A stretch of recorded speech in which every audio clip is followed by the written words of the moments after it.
2 viewers are waiting, and I could not make this happen. Y'all, your girl be over here struggling with this going live. And here we are.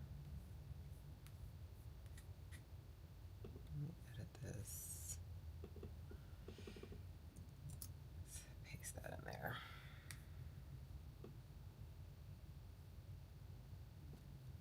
All right, here we are.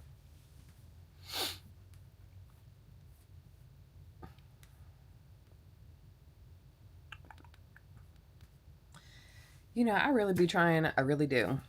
And people actually signed up to be notified for this live, and your girl just could not make the schedule happen. But here we are. It's fine.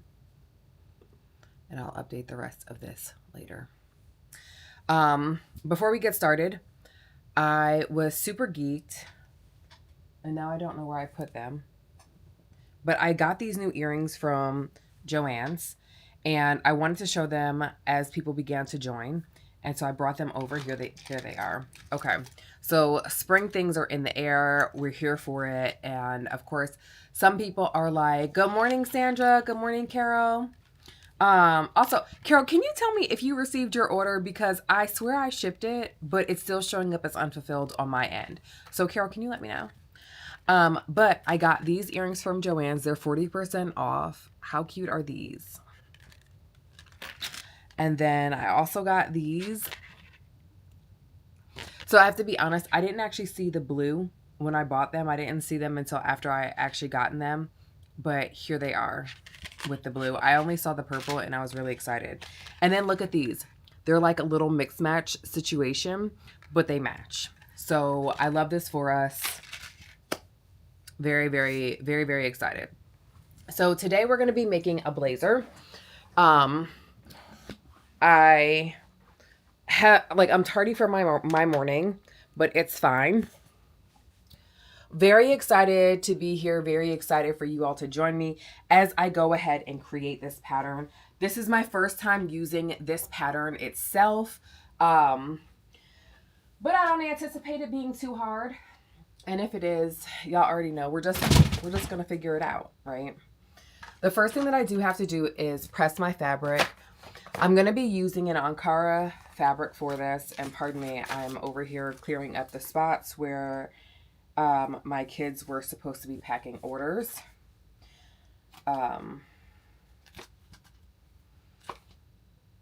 So, children, y'all, children. No, you didn't get, okay. So they didn't go out. So I'm going to put that in the mail for you today, Carol. I'm so happy that you joined this morning so that I could ask that question. Really, I am. Okay. So this is the fabric that we're using. I got this a while ago, and I'm so happy that I held this up because, you know, Ankara fabric, you typically get it with the stickers. The stickers, I didn't take it off before I pre-washed it. But when you wash this fabric, it literally wrinkles like no other. So we're going to start out by pressing it. And the reason why I'm pressing it is not because, good morning, Jane. It's not because I normally do this, because anyone who sews with me knows that I don't normally like press up my fabric first. But this is so wrinkled that your girl's got to press it. It is so bad. I just pulled it out. Which of course now has me over here thinking, like, when I pre-wash my Ankara knits, like, what is life? What are we doing? Right? Like, how do I make it so that way, you know, I don't end up having to press 6 yards of fabric after the fact, you know? And we're not going to get a perfect press. Not the goal here today, friends. But I love this fabric. It's going to be going horizontal lines, but I almost wanted to go vertically. So we'll see if we can make that happen vertically. I think that will actually be fine if I do it vertical. So let's steam out some of these wrinkles first. And if you're like, hey girl, why don't you like ironing? It's just simply because I do not love doing extra steps, because I just feel like I could be doing better things with my time. But I feel like I'm in my blazer era. And every time I go to reach for a blazer in my closet, do you know what's not there? Blazers. Blazers are just never there. I did the Friday patterns like Heather blazer last year. It was okay. I didn't love how it ended up fitting me. So today we're going to be using the Kirby Blazer. So if you're like, hey, I actually do want to sew along and your fabric is already prepped, you do have a second to go ahead and get yourself set up, especially if you're using a projector to sew. We know that that will not take very long at all. Dang, your girl is like pressing. It looks so different. I don't love pressing, but y'all, I love the results of a good press. I'm always going to be like, color me surprised. Literally, surprise, surprise.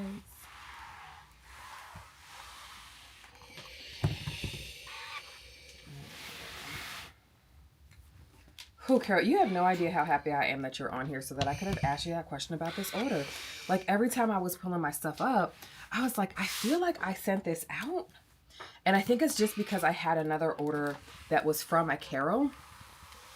And so in my head, I was like, yeah, I did send this out, because I'm that weirdo who typically recalls all of the orders that I ship. And it was really bugging me. And I actually reached out to a different Carol and was like, did you get your order? And she was like, yeah. And I was like, oh, okay. So maybe. Anyway, I digress. I'm happy that you're here. And I get to pack your order.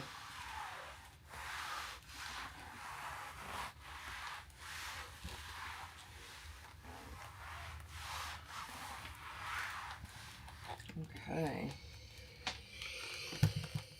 It's making a big difference. And I hate that this pressing makes such a big difference. You know what I mean? I just wish that, like, and again, I'm not saying that I don't want it to make a big difference. Not a problem. I'm glad you're here too. And I scheduled out this morning's live. And I'm still getting the hang of it. So I got, I think I shared that I got the new camera that I wanted because it has better quality. And even though I schedule these things out on YouTube, sometimes I just literally can't get them to pick up in my actual software for the camera. So here we are though. Here we are.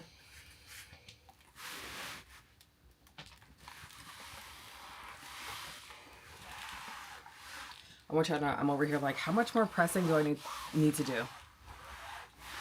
Making such a difference. Anyway, it's Thursday. How is everyone's week going? I hope that you are already having a fantastic week. For those that don't know, I am planning Atlanta Frocktails and I am so excited. One, I'm super geeked about the theme. So one of the reasons why I'm practicing making blazers right now is because if you haven't seen it, the theme for Atlanta Frocktails is Secret Garden.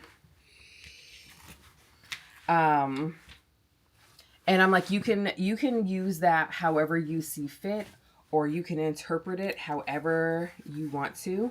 For me, I'm going to use that as an opportunity to just kind of visually do some different things. So I'm thinking about going for, I can't decide if I want to go for a hyper feminine look and be like, all dressy in like super beautiful dress.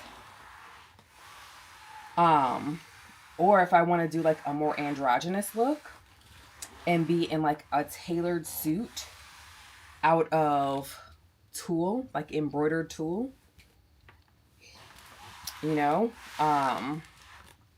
I don't know. So we'll see. I almost want to make a new pair of sneakers for it too, because I'm hoping that we get some people from the sneaker community to come on. Who is that? Good morning, Camille. But we've secured our location. Tickets, our first batch of tickets go on sale next Friday, so get ready. Yeah, we're gonna do vertical stripes on this, and I think we've ironed enough. No, I think we pressed enough. But I'm geeked. I'm ready. I'm excited. Let's put this iron over here so that it can calm down and relax a little bit. But I also haven't planned like a big event in a really long time. For those that don't know, I used to, one of my jobs, one of my previous jobs before having kids was actually in like event planning, but not just in like, I don't want to say basic events, right? Because like, what event is basic? Because my daughter turns 14 next week, and she's over here talking to me about all she wants to do for her birthday. And I guess I feel like one would think that birthday parties are like a basic event, but friends, the way that she's coming for me, not basic. So right now I'm going to go ahead and get my projector connected, so that way we can go ahead and cut. I'm looking at myself on the screen and I'm like, dang girl, you could have put some cover up, some concealer underneath your eyes, but y'all are getting me all natural, fresh from the bed. Let's go ahead and heart some things. I don't know. Okay. But yeah, I'm very, very excited about that. I feel like so much has happened since the last time that I was live. So we're just going to like be chatting it up. We are going to do a coffee break this morning. I try not to do coffee breaks on YouTube only because I feel like during the replay, y'all be like, girl, we don't even care about this coffee. But alas, we're going to do it today because I need coffee. So I hope that me using the projector doesn't interrupt anything, but I'm connected via my phone, so it should not be a problem. Shouldn't be a problem.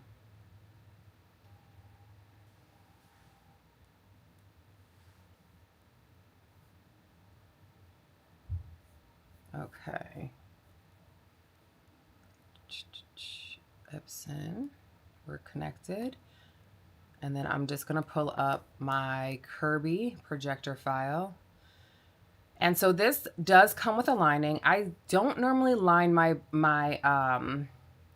I do not normally love lining my jackets, only because I get so hot and I just don't like how it feels. Like I get to the point where I'm like, you know, like, I don't know, overheated, and I feel like I can't breathe.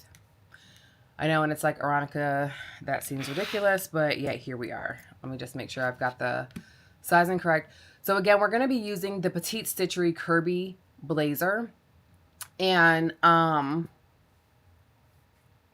it comes in two different cut like styles, where you can either do a tailored look or you can do a boxy look. I am doing the boxy look because I want it to be like the oversized situation. I am going to turn off one set of the lights so I can see a little bit better. I'm also going to be adding a little bit of length because I want this to be like, I want it to be longer than what it typically kind of is. So And I will go ahead and make it so that you all can kind of see what I'm cutting as I'm cutting. So here we are right here. And this is probably not going to show up as being very clear for you because it is actually a little on the dim side for me as well. But I also am going to be adding in, like I said, that inch. So I'm just going to come down to, I'm going to add 2 inches just at the base. Again, simply because I just really would like, I really just want it to be like nice and long.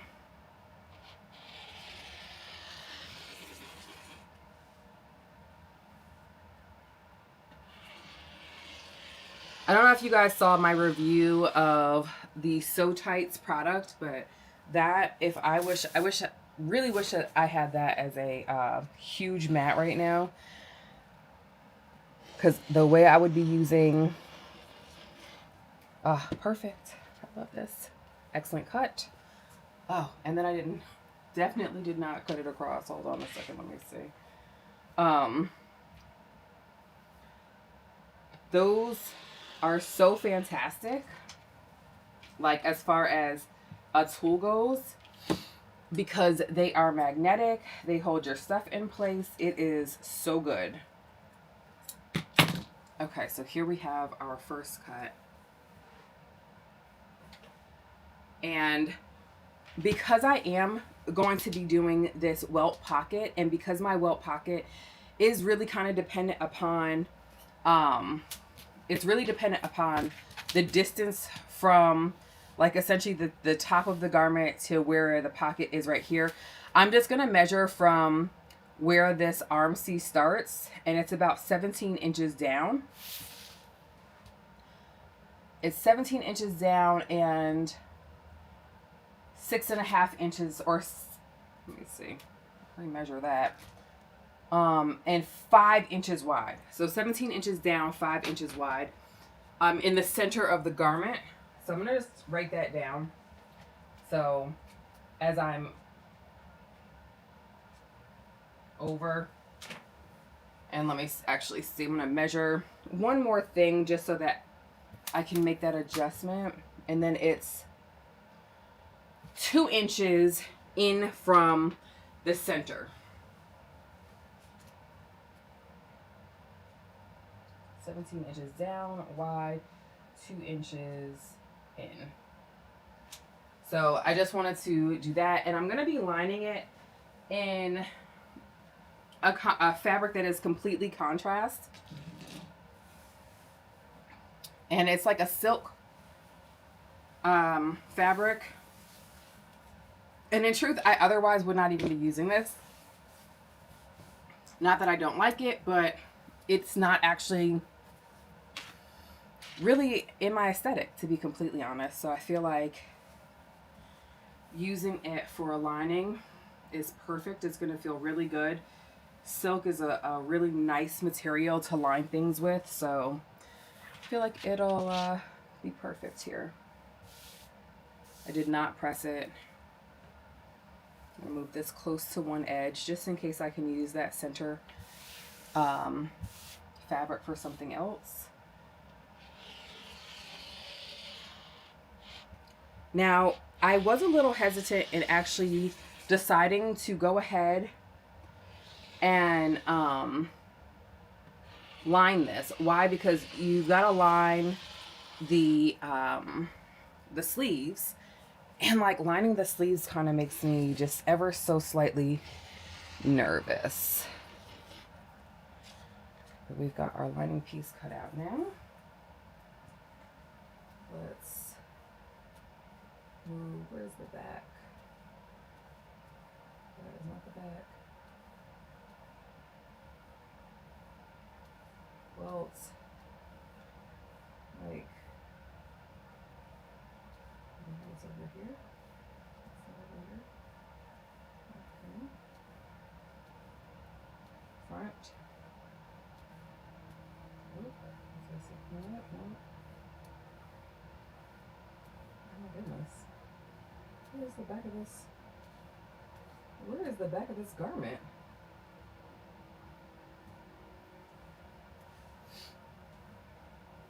Okay, I zoomed out just so that I could kind of see. But yeah, I don't see the back pattern. And I'm wondering if it got stuck on.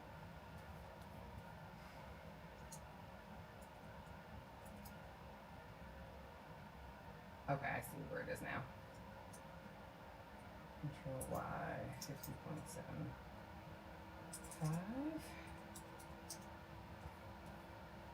Okay, it's because it was further up. Everything's fine. I'm gonna cut that out second. And then we're gonna go ahead and cut again this boxy fit. I'm gonna just go ahead and start with this lining piece since it's already up here.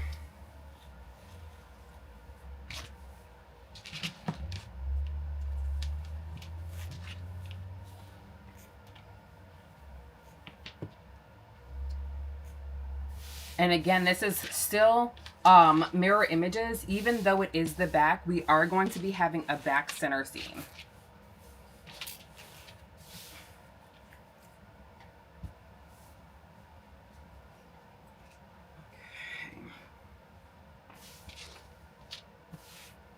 And so I opted to cut a 3X from this pattern.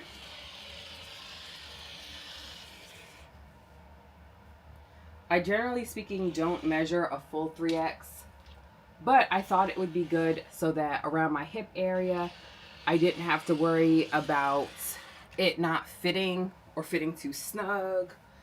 I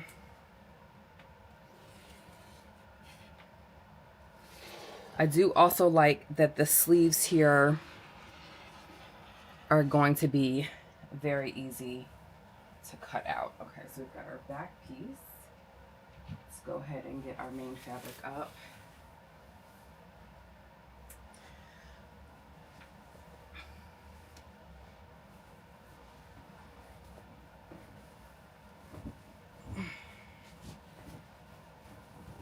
So one of the other things that I have started this month that I'm very, very excited about, and I have not talked about enough, is the membership program that I'm offering for those who are interested in like growing their, growing a little bit more with their sewing or creative businesses.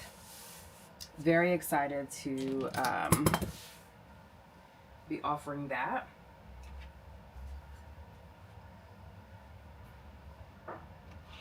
Last month I kicked off my social media for Sewist because there are all of these social media experts out here, but no one focuses on sewing. And so I do.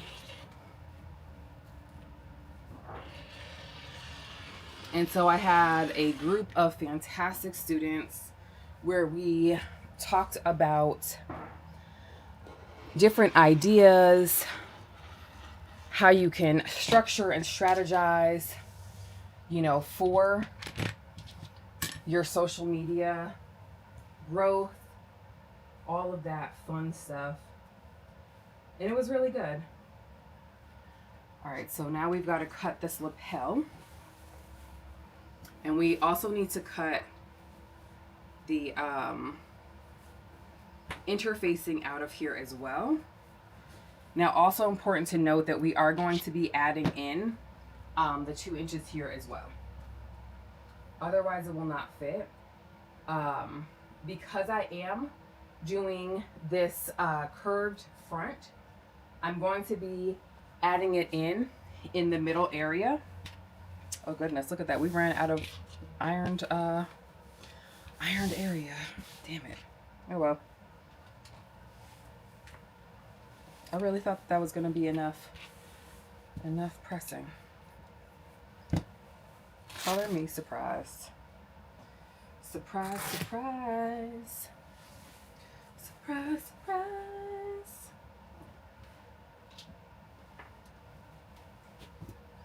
It's so funny because like people will, ask me to make them things.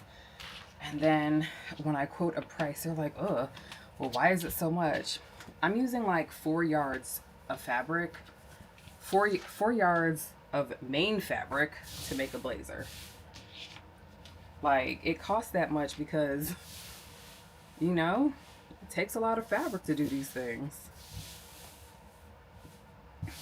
Okay, so I'm gonna reach in to see what sorts of tools I can use to just kind of press this down, because the top part is pressed, my bottom fabric is not.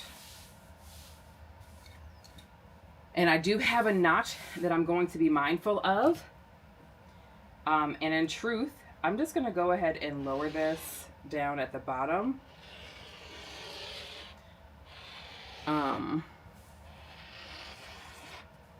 And we actually might end up not curved, which is also fine.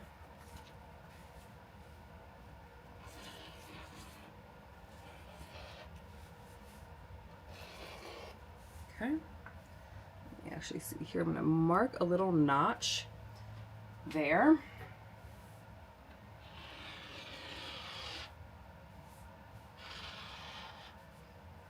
And I'm just going to say a prayer that, like, I have enough interfacing, like, for this. If you're watching this now, interfacing is currently on sale at Joann's. It was not on sale yesterday when I went to go pick up my earrings and things.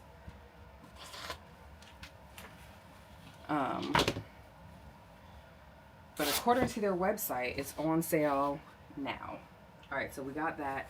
Now let's go ahead and see what my interfacing is hitting on, and if we have enough. Okay, so it is wide enough, I think. So this is my interfacing. And my concern was whether or not it would be wide enough to fit, and it will. So I am going to roll this out so that we have, because it is fusible, you want to make sure that you're kind of able to fuse both sides appropriately. Yeah, I have that roll of interfacing. I actually got it for embroidery projects, which I thought I was going to be doing more of, to be completely honest, yet here I am not doing a whole lot of them.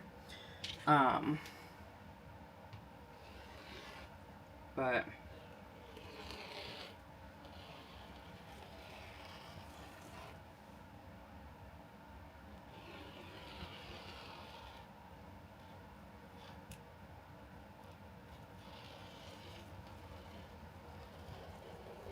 okay.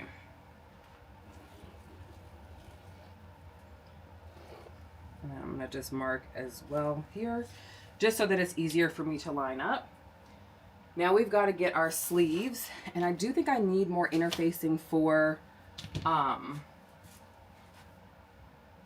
here we have our sleeves. We might need more interfacing for the, what is it called? For our Welt pocket. I'm not sure yet. Okay, so this, like, yeah, this silk fabric is, one, it's not wrinkling at all. And now I'm over here rethinking whether or not this is actually my aesthetic, because I'm like, you know what my aesthetic is? It is absolutely not wrinkled. One of my friends is Minimalist Machinist, and I say friend loosely, my sewing friend, but Rachel. And you know, she sews with a lot of natural fibers. And of course, natural fibers do actually tend to be the wrinkly fibers, right? So like your cottons, your, of course, your linens, right? Those things are all typically very wrinkled. And so someone asked her, they were like, why are your clothes always so wrinkled? One, it was very rude. But also, you know, those natural fibers tend to be more wrinkled, you know? Okay. So yeah, we're gonna do one cut for the sleeves because I'm a little tired of cutting fabric already. And because I changed my blades out on my my rotary cutter, so we can do this. So I'm gonna grab a clip, so that I can mark the front from the back sleeves because the arm sleeves are different. So this is important. I always clip or label the back, not the front, just for consistency's sake. Okay, so we did that. We got that piece. Let's keep it going. We are going to do this welt pocket. So we're going to be cutting interfacing, just like I thought. So let's cut that interfacing piece first here.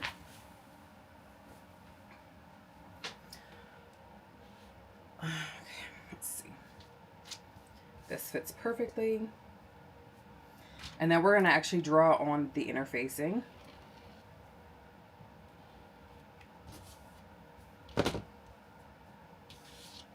And so I'm going to grab one of my erasable, well, maybe I won't use one of my erasable markers. I think I might actually just use a marker because I do actually want this to stay marked. Don't want it to go anyplace. Like, where's my Sharpies?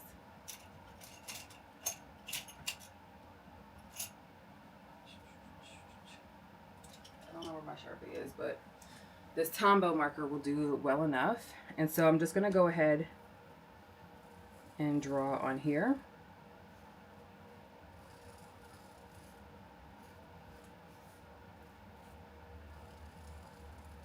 And fun fact, welt pockets cut 2. I only cut 1. Girl, what are we thinking?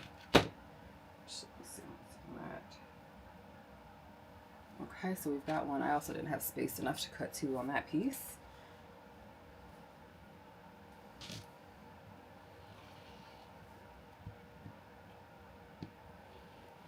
Okay, so we've got our second welt piece. Welt cut.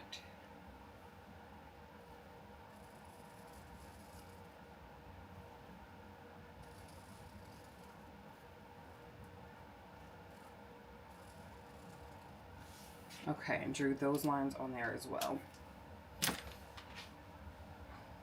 All right, so now let's cut. We've got the upper welt bag. I'm gonna do my bags in the lining fabric. So we're gonna do it in this beautiful silk, which yes is now beautiful because I see the error of my ways and not wanting to make it my main. Like, oh silk, you were good enough for me. Okay.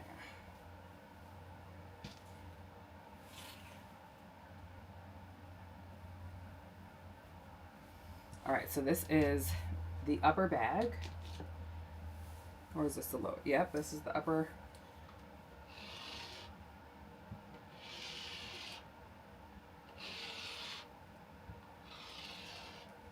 Okay, and this is literally just a square, but we're still going to mark the top from the bottom.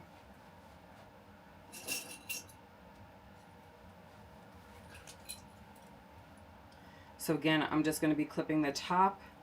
Even though it does feel like it's very much so a square to me, I want to make sure that it's very possible that I'm not, I'm missing something in the measurement. So I just want to make sure that I don't.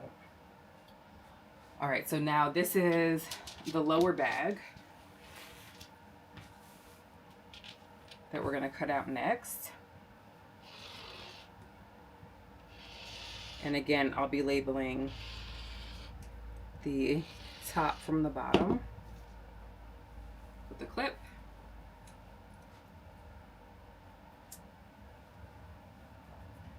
And I think that the last thing that we just need is the actual welts themselves, which of course we're going to cut from our main fabric, and I'm just going to use a scrap that has been ironed because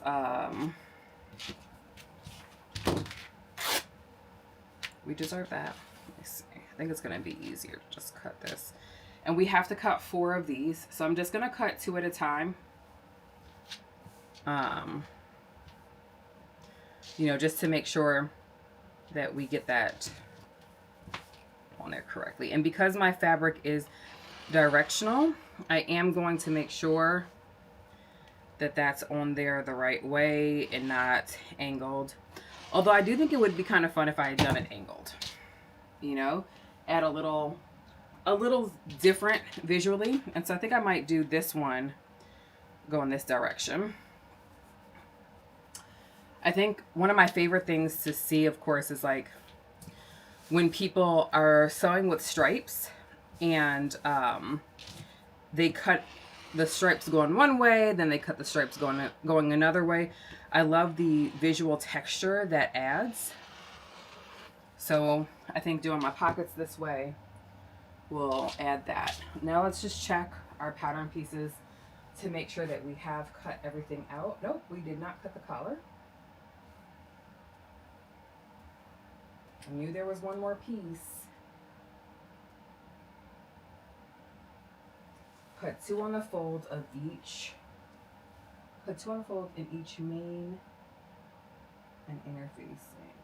Okay. Yes, that sounds correct.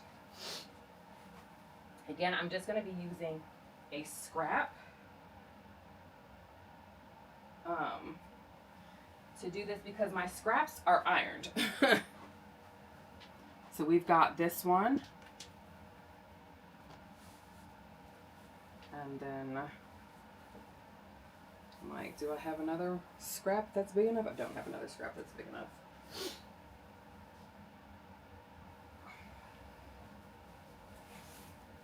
Dang. Yeah, we are really running low on fabric here. Like we're at the, literally the final countdown now.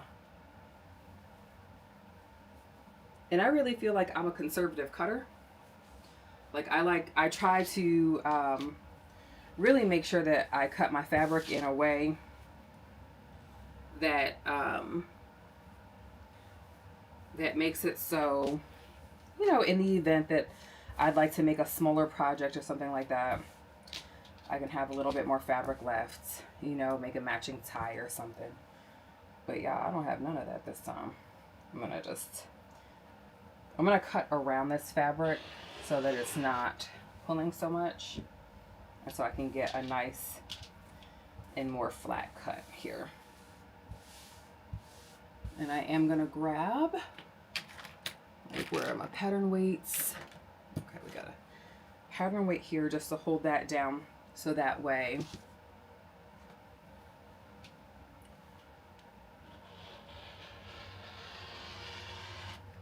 okay.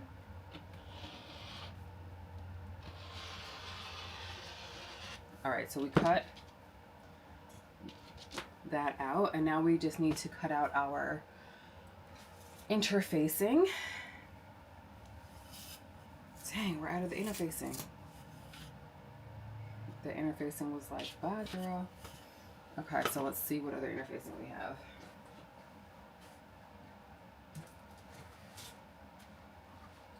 Is this fusible?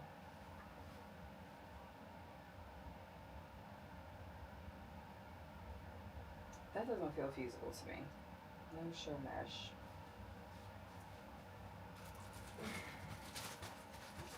My girlfriend makes fun of me because she's like, Aaronica, you basically have like a whole Joann's at home.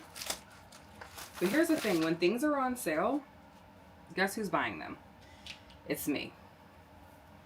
And you know, I think it's important because you never know when you're going to need stuff for a project, especially, you know, because I'm a pattern designer, I'm a pattern tester, and if I have the money today, who knows if I'll have the money tomorrow to kind of get the things that I need from the store. You know what I mean?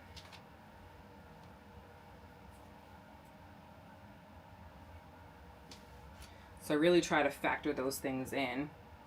Like again, interfacing is on sale right now. So I'm going to go and buy more interfacing. Because, well, I also need to buy more interfacing because I've got a bunch of classes that are coming up that I need interfacing for. And I want to be able to put them into those kits without me like losing an arm and a leg to pay for these things. I'm going to trim this down just a little bit because I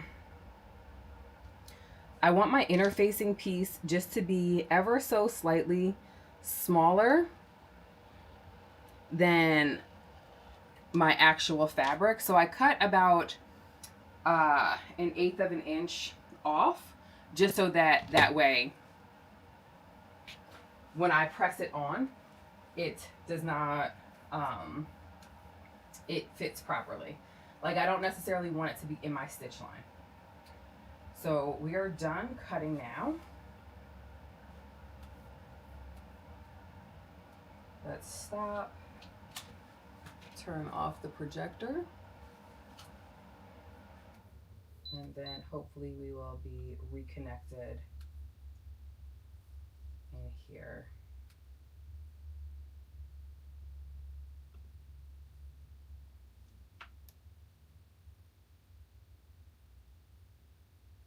All right, and it looks like we're connected back to the internet.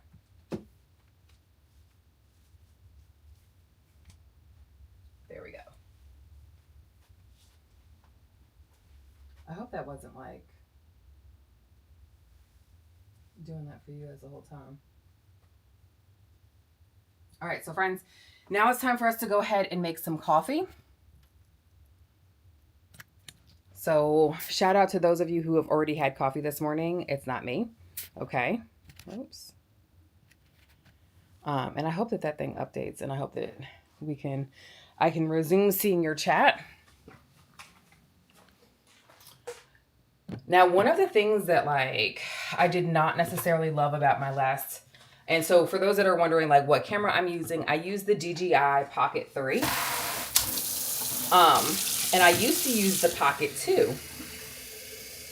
But y'all, like, I just could not go live for very long. And it didn't even tell me how much battery I had left, like, in my camera. So that was not fun.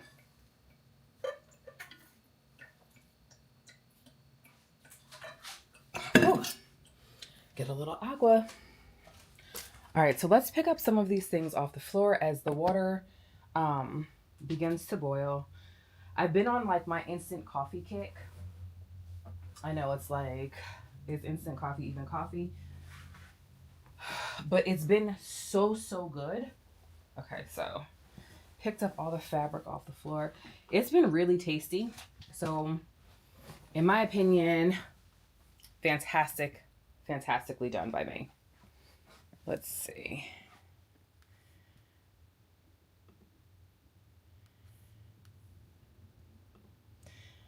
I'm like, let's see. I'm going to try this chat again.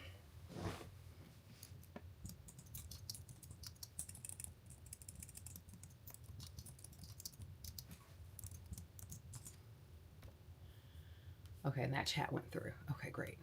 Excellent.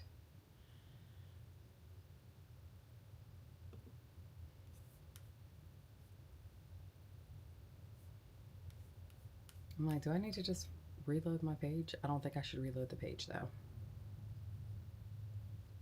Adventures in live streaming, friends. Adventures in live streaming. Let's see.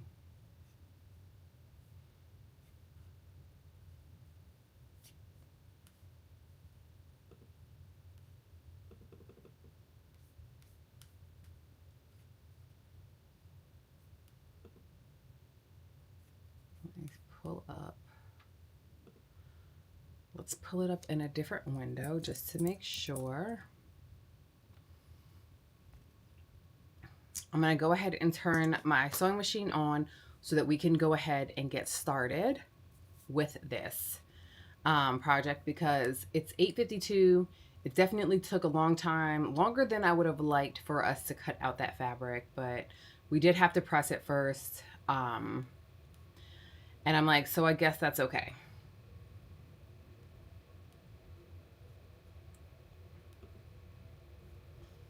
Let's switch accounts.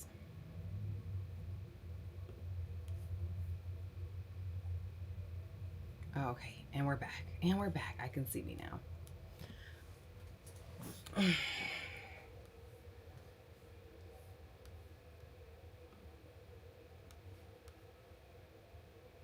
Oh, man.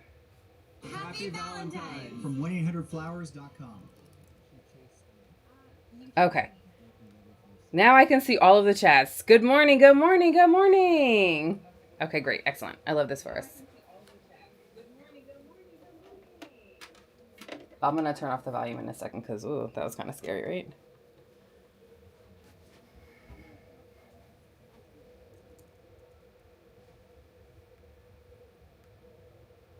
Oh, look at all of my friends on here. I'm so happy. We've got Detroit in the building, Atlanta, Cincinnati, all of my friends. Okay, so let's make our coffee so that we can continue. I always feel like choosing mugs and choosing fabrics are the hardest things for me to do. No, they are not related, but they are both hard for me. I actually showed Julian when we were recording our podcast what my favorite go-to, and I feel like my daughter hides my coffee intentionally so that like I can play this where is my coffee game. But like this instant coffee is amazing. It makes me feel so happy. But like I feel like she just hides it from me because I don't know. I'm just like, why do you hate me, child? Why would you hide my coffee from me? Let's see. She's normally been putting it in the snack bin and I don't understand why. It's a snack for me, but it's not for everybody else. You know? I'm also a snack. So.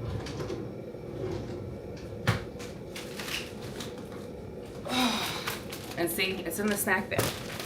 Okay, so this is the instant coffee that I've been drinking. It's by Waka, not to be confused with Waka Flocka. But normally when things say, oh, it's premium, I'm like, it can't possibly be premium if you have to label it as such, right? Normally, like, premium, like, we know it's premium, right? We get it. I will say that this shit is premium. They have a right to put that label on there. You know what I'm saying? They did good.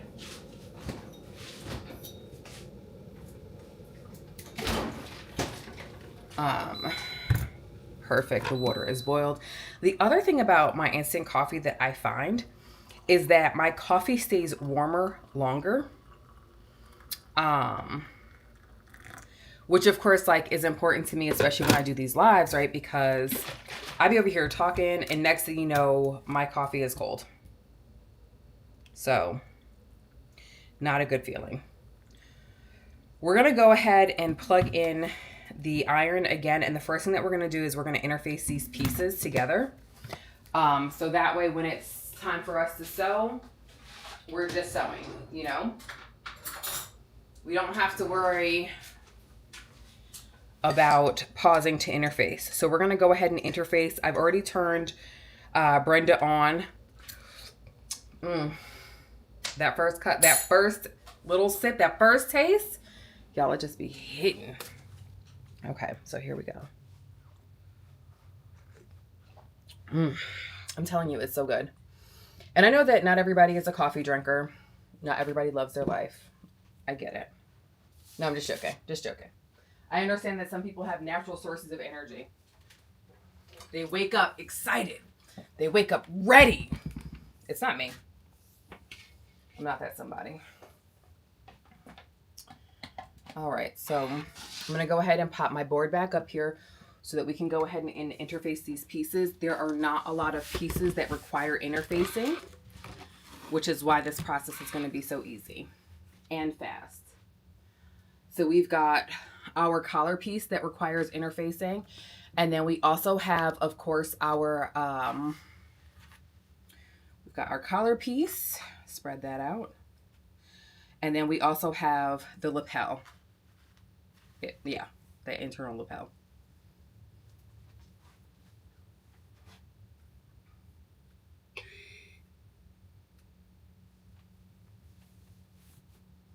Yeah, I don't know. My chat's not loading on this page. It's only loading as I log in over here. So, oh well. Let's see. And then let's grab our lapel piece. Hope that is our sleeve.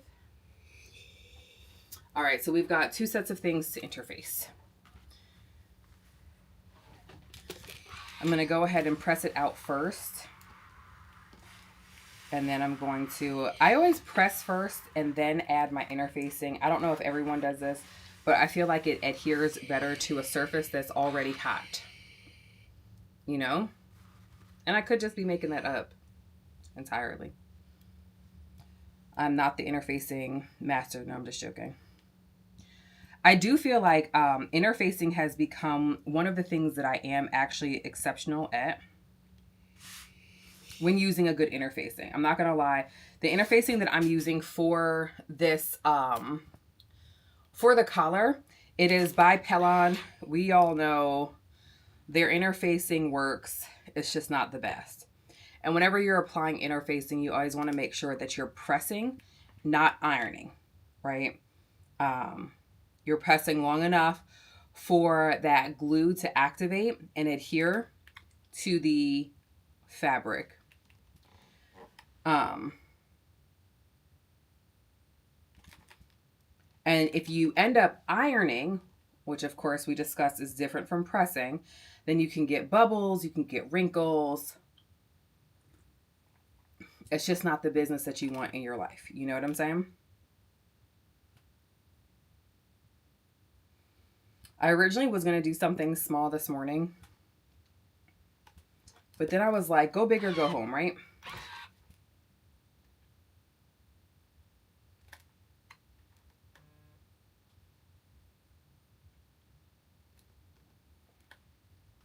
And so I'm using the Mimi G Oliso iron for this. I know that there are some iron snobs, Julian, that might be joining. But honestly, I just am proud of myself for using irons. So we've got one piece that has been beautifully interfaced.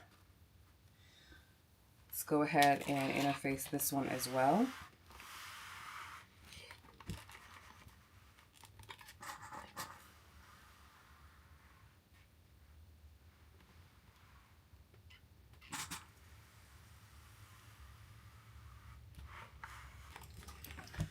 This one needs like a little extra love with this iron. Ooh.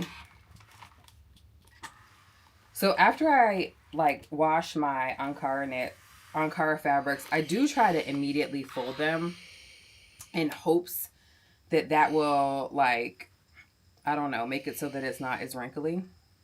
But I pre-washed this one like a year ago, a year plus, right?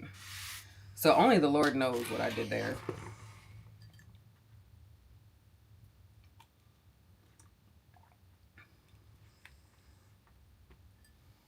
And I tell you what, Will, if he's still on here, Will makes the most fantastic pieces in Ankara that really make me feel like I need to be sewing with it more. Like he's done bedspreads and has all of these home things. And I'm just like, ooh, this could be me if I could get my life together. Jacqueline, I got this coffee from my Misfit box. But I'm about to look up where I can buy it because I'm almost out. And I'm going to be really sad if I can't have it. And I don't want to say I'm a coffee snob, but your girl has standards. Okay. So piece number 2 interfaced. I just love the way this fabric is looking. So I chose this fabric because I wanted to, we're going to be sewing it just like this. Boom. Because I wanted something that would match or look good with a pattern that I'm in the process of drafting. Or rather, it's in testing right now. It's been drafted. And because of my big booty nature, right? Like wearing mini skirts and stuff like that, it can be hard because of the back area. You can add all the extra space that you want to, but the way that my body is designed is that if I bend over, right, you might end up with a show that you didn't know that you were coming for. You know what I'm saying? And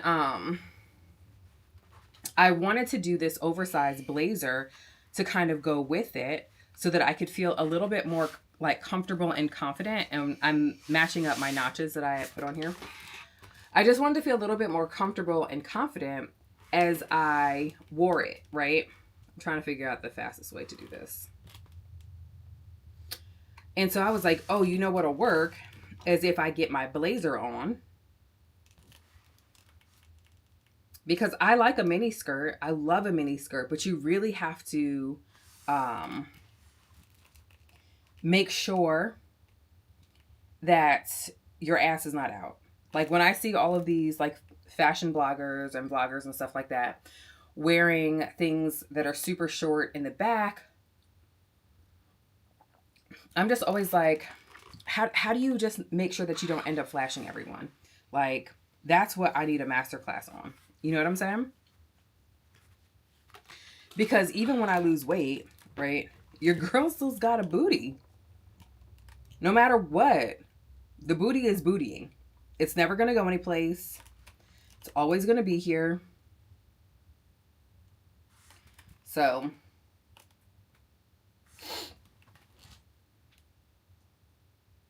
well, my boo, I want y'all to know that like the sewing community has literally brought me some of my favorite people. Like Will has sent me some of the most beautiful text messages, and he is such a gentle and loving and funny spirit that I'm so grateful that I have him in my life. He has sent me stuff for my kids, for me. When I tell you that that's a good man, he's a good man, Savannah. He's a good man. All right, so we have this piece interlaced. Let's go ahead and press this one out.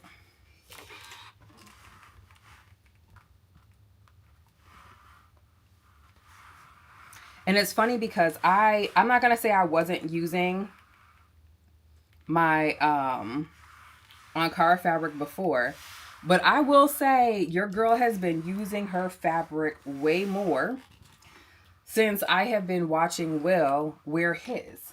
So, oh, my Florence! Hi, Grace.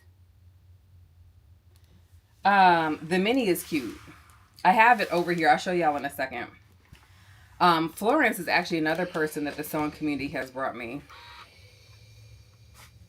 You want to talk about a passionate person, baby.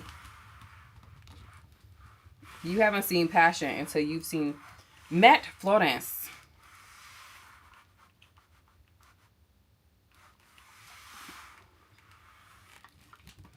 Okay.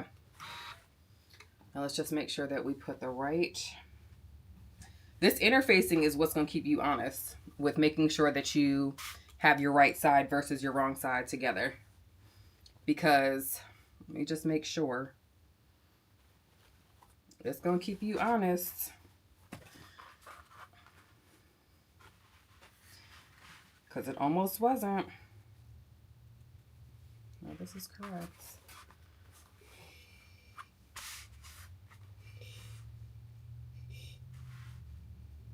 But I feel like that's wrong. Oh, because it needs to be face down, not face up. Aaronica. Finish your coffee, girl. Finish your coffee. Again, lining up my notches.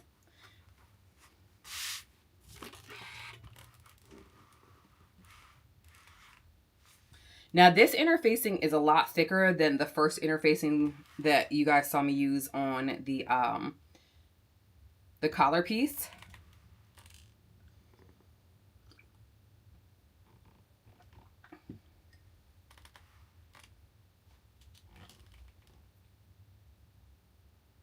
This ironing mat, okay, so let me tell you about this ironing mat.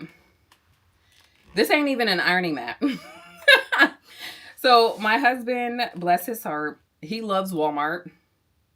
And so he got this as it was like on top of our, like our laundry bin. Like it was essentially our laundry bin, right? And, it broke. And so he was like using it and he was all excited because he was like, look, it's got like an ironing thing on top. And I was like, oh, I love that for you.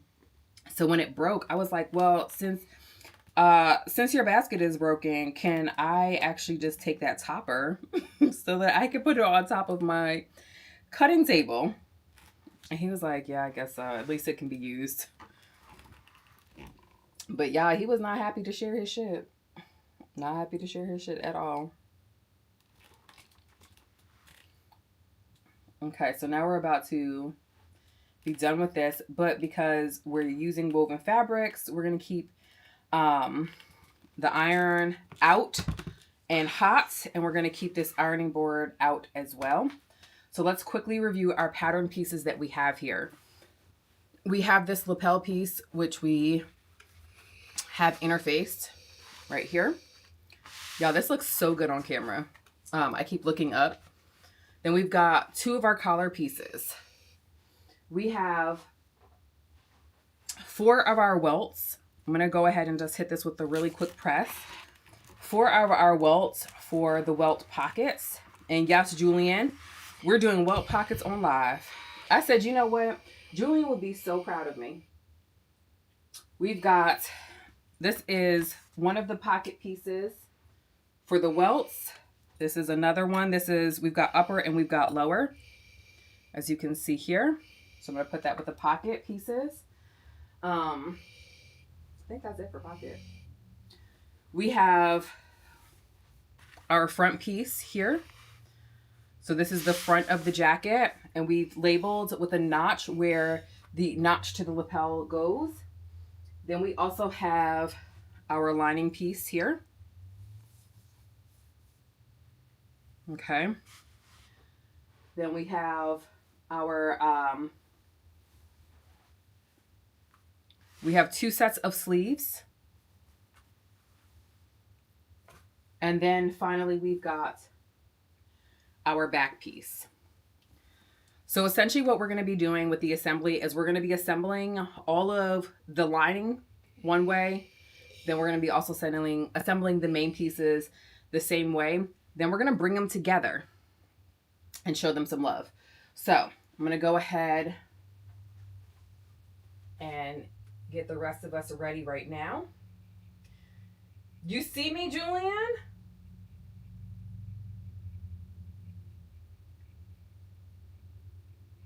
Well, I know you were drooling. This is so good. And if I had some left over, you know I would send you some, babe.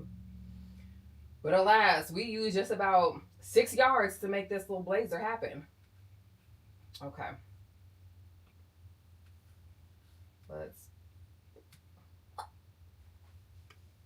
Now, because I've only done a blazer 3 other times, I am going to have my instructions, my tutorial up. The tutorial does get a little wonky when it comes time for us to go ahead and put in, when it comes time to blend out or add in our lining pieces. So don't be surprised if your girl is like, Julian. Okay. So let's head on over to the machine. Put my cup of coffee down and then bring you all over. First step, they say, is to sew our collar. So let's go ahead and grab our collar pieces and set down.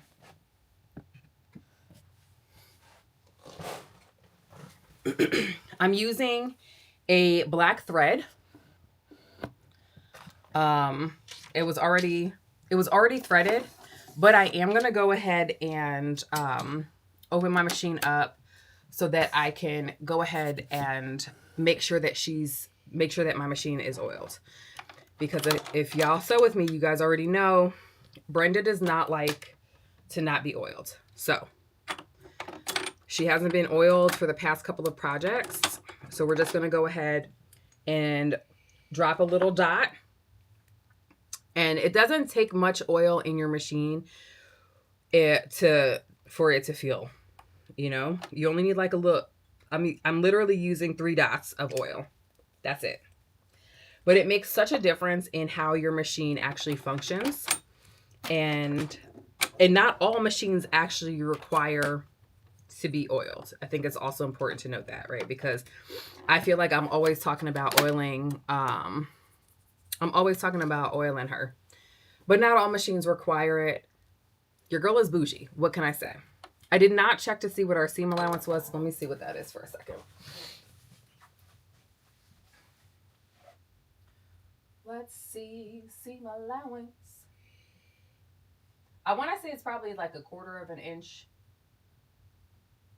Because I feel like the only places who use like 5/8 of an inch is the big 5. Everybody else be like, we don't need all of that.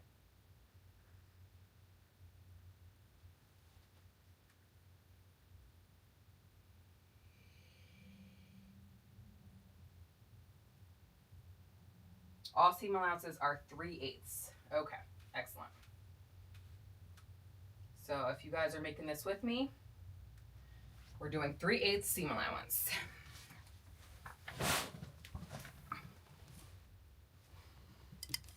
So now I like to use a magnetic seam gauge. Although I will be honest, I'm probably not even going to use it because the 3/8 for me is essentially, it's basically where my foot is, where my foot ends. So I'll let you guys look down. You guys can look at my Thick Thighs and Fries t-shirt as well as my sewing space, okay? So good morning, Brenda.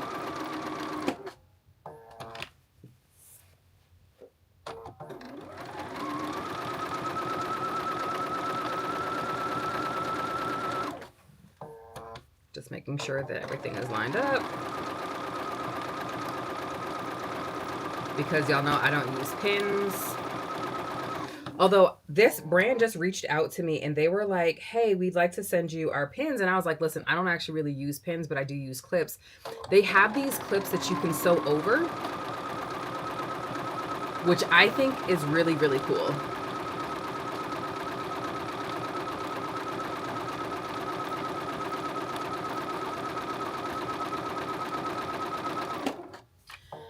Now, I do think that it's kind of surprising that I'm not stay stitching anything for this pattern. But who am I to be like, you don't know what you're doing with this pattern? You know what I'm saying? We're going to follow the pattern. I know it's new for you guys to see me following directions. But that's what we're going to do. Because growth. I'm going to go ahead and make sure that I clip these corners so that my fabric and my corners will lay nicely, nice and sharp. I could trim down my seam allowance, probably not going to. And I'm just going to go ahead, poke out those corners so you can see how nice and tight those corners are right there. And then, let me see. Oh, there goes my comb. Yeah, I was definitely going in on my daughter because I definitely thought she took my rat tail comb. I mean, not that I really use a comb, but still, y'all already know. I'm going to actually go ahead and iron my my seams out so that they will lay flat because I feel like they aren't. So let's go ahead and knock that out. The fact that I'm ironing so much, I just want that to show that growth is possible, friends, okay? growth is possible. And if you're like, Aaronica, how is that growth? Because I don't, your girl really just be over here freestyling shit. Doing the best that we can with what it is we got, right? Literally my motto in life.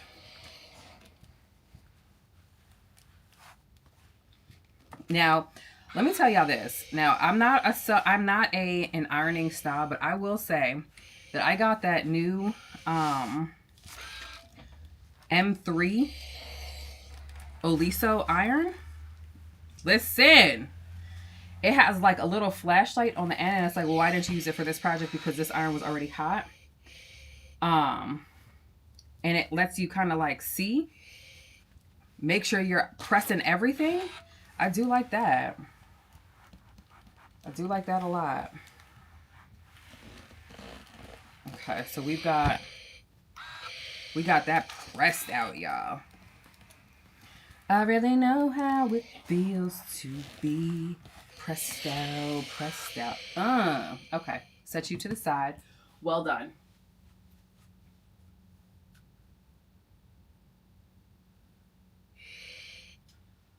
All right, so we're gonna go ahead and put this bodice together now, the front bodice. Okay. Excellent, I love this for us. So we're gonna take our front piece. This is our back. I guess you guys don't have to stare at this. So these are our sleeves. Our sleeves are wrinkled. We're gonna have to press those. So put that to the side. Gonna have to be pressed out. These are our back pieces. All right, so we're gonna take, this is gonna be our front piece. And we're gonna take these lapel stitches and lining it up with the notches, we're gonna put those together. So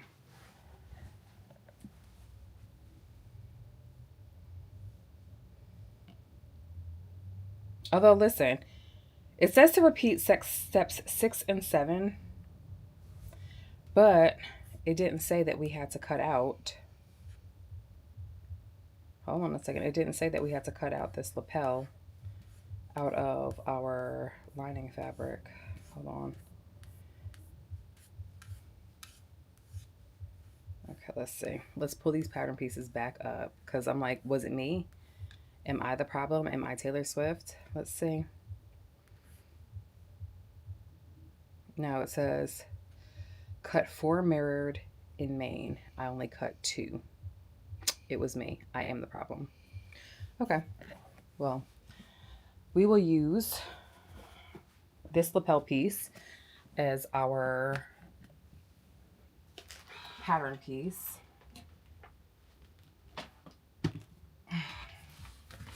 And yeah, I don't even think that I really don't think that we even have any of this fabric left. Certainly not enough for me to be cutting out this. Because like, yeah, my fabric is like, pick somebody else for the rest of this project. Let's just see. I think we can make fetch happen with this tiny piece here. Let's do it. But we are not interfacing it, so. And the only part that I have left is the janky piece. It's fine. It's gonna be fine. It's gonna be fine. Aaronica, Aaronica. Ooh, Aaronica girl. But this is what I get. This is exactly what I get for not fully reading, and it's not gonna fit. It's not gonna fit. Okay, so let's see. It's not gonna work. So we're gonna just use the lining fabric for it then. That's what we're left to. And that's fine. Very disappointed in myself.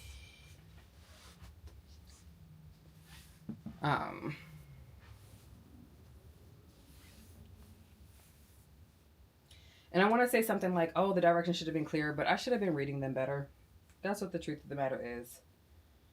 I am really excited to make this blazer, and in my excitement, I did not fully grasp what was necessary. So it's fine. But if you guys are making this blazer, make sure that you're cutting 4 out of the main fabric. Okay. No biggie. We don't need any more interfacing, so just like, let's move out all these other pattern pieces though.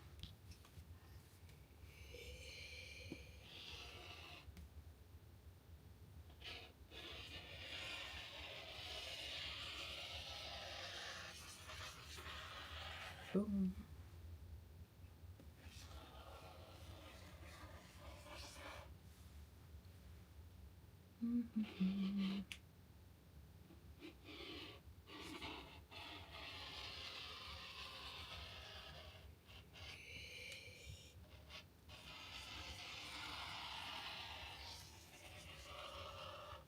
Okay.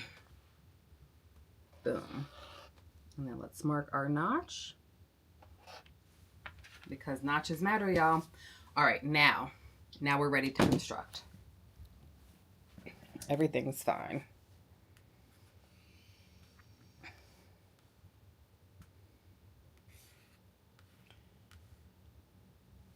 So my Presley fit, I love that. Let's see. Okay, here we go.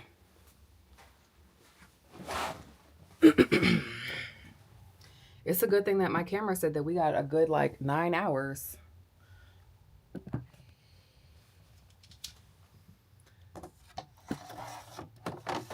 So I've also been, of course, recording my vloggy vlog, my weekly vlog, which I've actually been enjoying a lot more.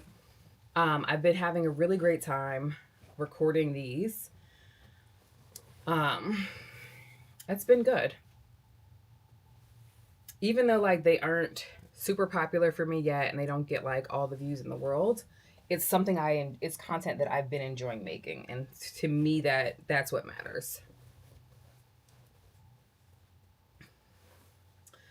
So I am going to go ahead and clip where we have the notch.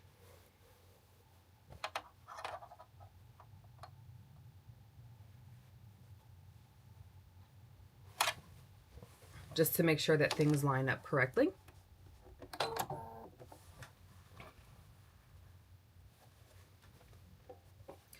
It's funny because like I feel like a lot of times people don't show, you know, their mistakes and stuff like that. Meanwhile, I'm over here sewing live like, damn. Another mistake bites the dust. Jesus. But I think it's important for us to talk and to navigate how we make mistakes and how we can recover from them, right? Mimi recently shared like a reel of how she had like accidentally cut a hole in the sweatshirt, right? That she was working on. And it became like a design opportunity. And I feel like that's what these are. They're just design opportunities, right? Like,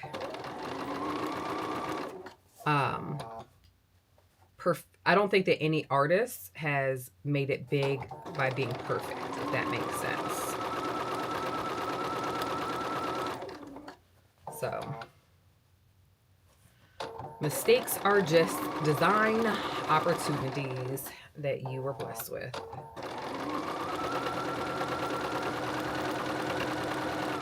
Just so that you guys can see. There we go.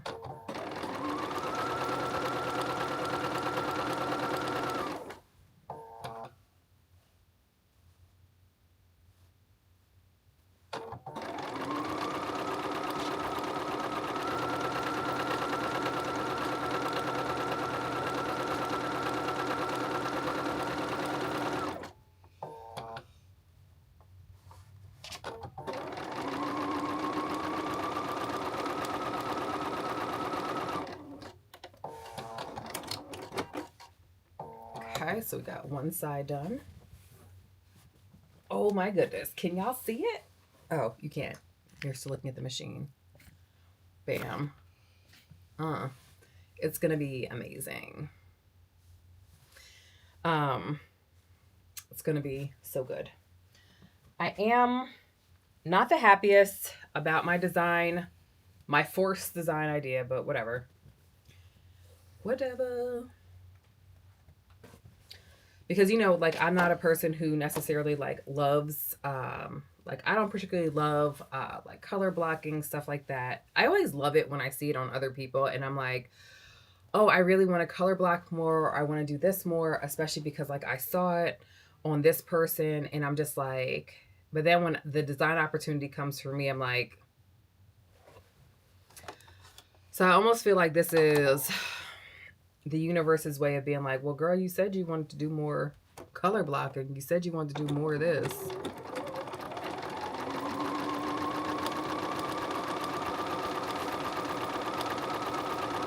I'm actually going to change my needle in a second because I just remembered that I have a stretch needle in. And I don't want to dull it. So...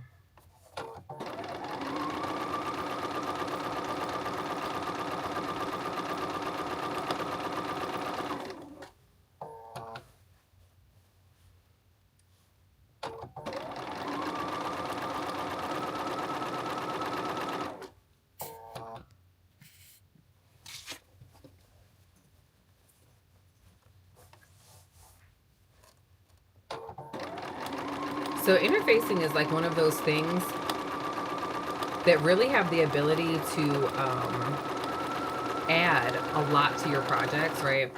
Like, I had given my girlfriend some cotton lycra fabric and she was like, oh, I love this fabric.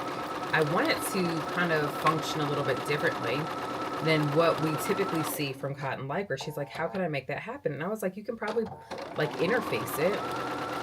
And y'all, she did. She interfaced this fabric, and you would have thought that it was woven in the leg area because of how well it held shape, right? Which of course is what interfacing really does. It's like, you know, it allows you to almost in essence have glue, you know, for these projects. Change out this needle.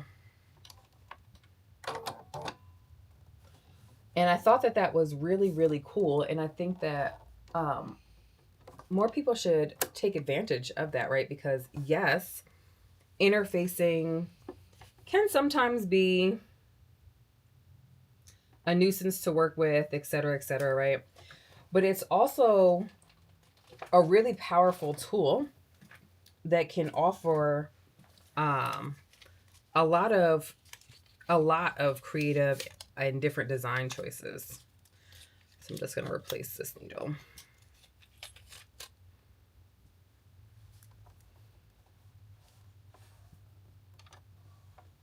And I'm not going to lie, I used to be the person who was like, oh, it calls for interfacing. Definitely not about to interface this at all.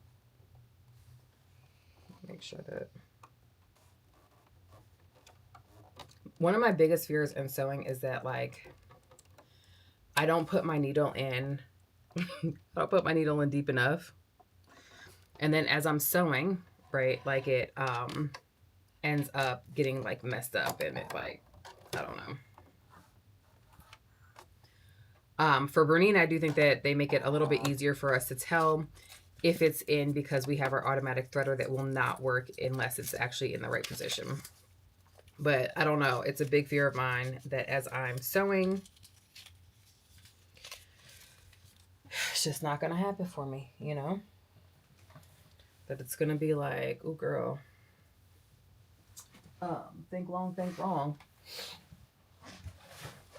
It's never happened, so I don't know why it's a big fear of mine.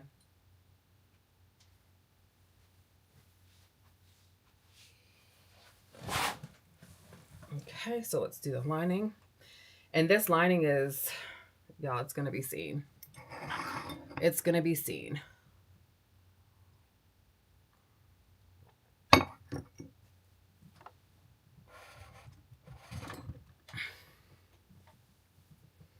All right, so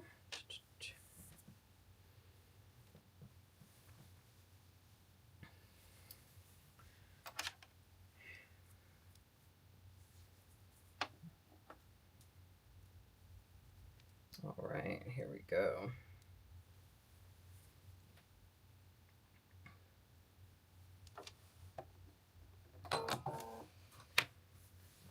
I really love the way this silk feels, and even though I don't necessarily love how it looks, I am really happy that I'm using it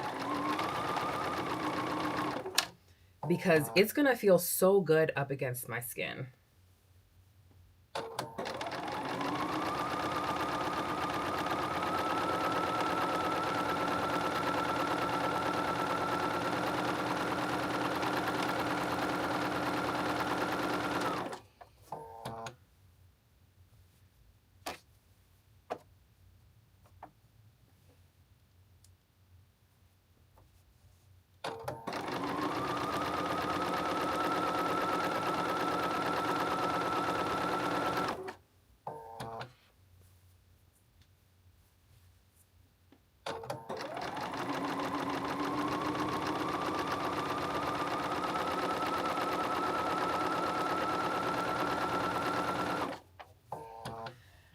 And so I think that I'm going to, so it calls for a button, of course. And I think that the button that I'm going to use is going to, I have like this cheetah button. Like it's like the button is in the shape of a cheetah head. And I feel like that is going to be perfect. That's going to, and it's like bronze. I feel like that's going to give the drama that we need.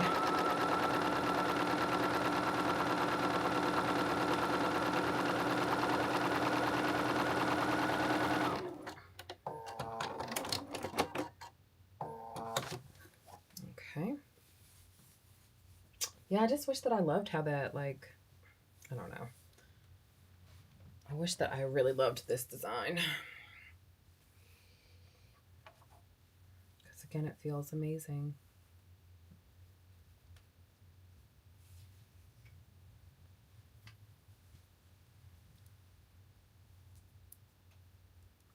I would like to hack this to possibly not have lining. So I'll take a look at that after we're done making this entirety.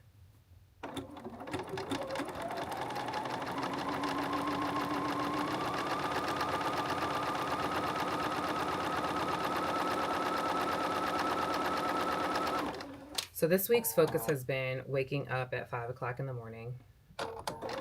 For some people, it's like, why would you want to torture yourself that way? And also, I think that too, right? I don't want it to seem like I don't think that is like pure torture.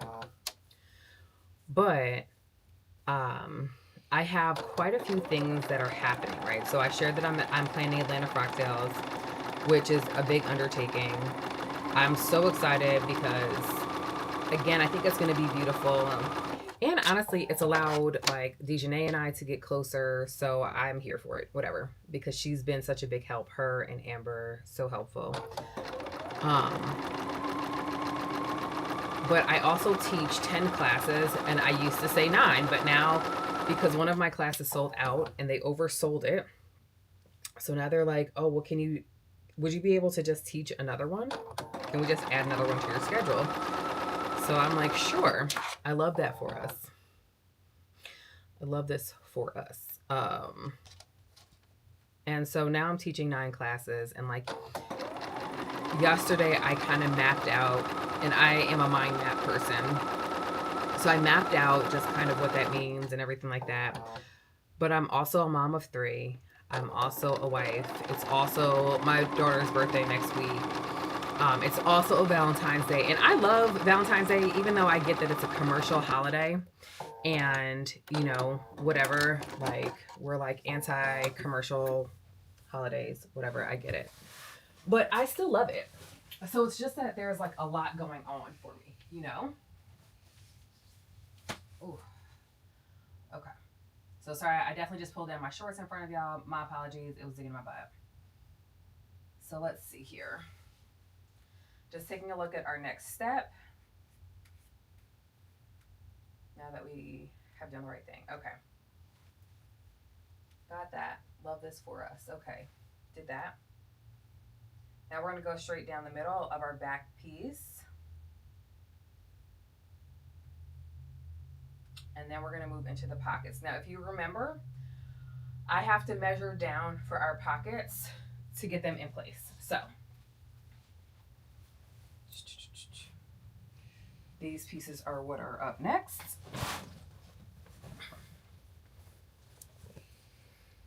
Oh, and then I don't know if I feel like I shared this with you all because we talked about it on the podcast last week. If you're like your podcast, what are you talking about? The AUDASEWTEA podcast, which is hosted by Julian and I.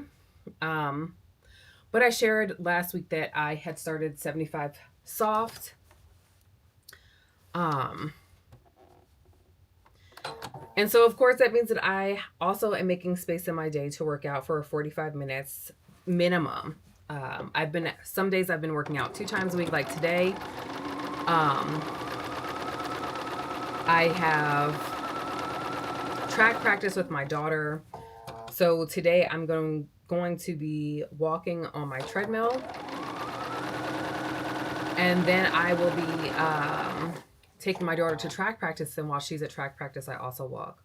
But ultimately, I was like, I've got to get up earlier in order to be able to do these things because my workday typically stops at about 2:30 because I run carpool, and being there to pick my kids up is something that's really important to me.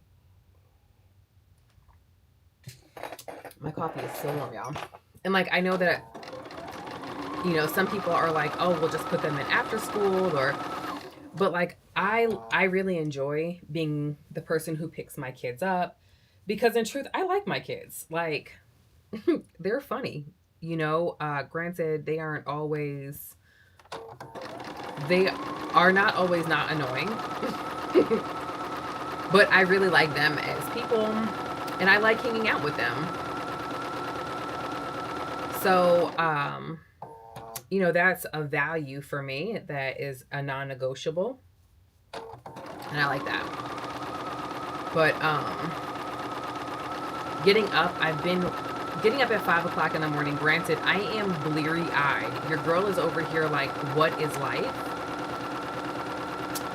Most days.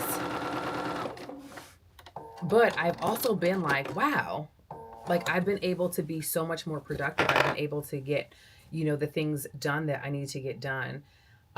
Especially during this like time that is like super busy for me. And it feels good, right? Because I also have, like I shared that I've got a pattern in testing. Florence is in the test and she's, like she said, she's currently working on it. So in this juncture, I just currently have a lot of things that are happening and I don't want to have to pull back. I said this in the beginning of one of my vlogs. Like, I don't ever want to ask God to like take away opportunities from me so that my plate is less full. I just want to ask for the energy in order for me to be able to complete the tasks with the values that I have, right?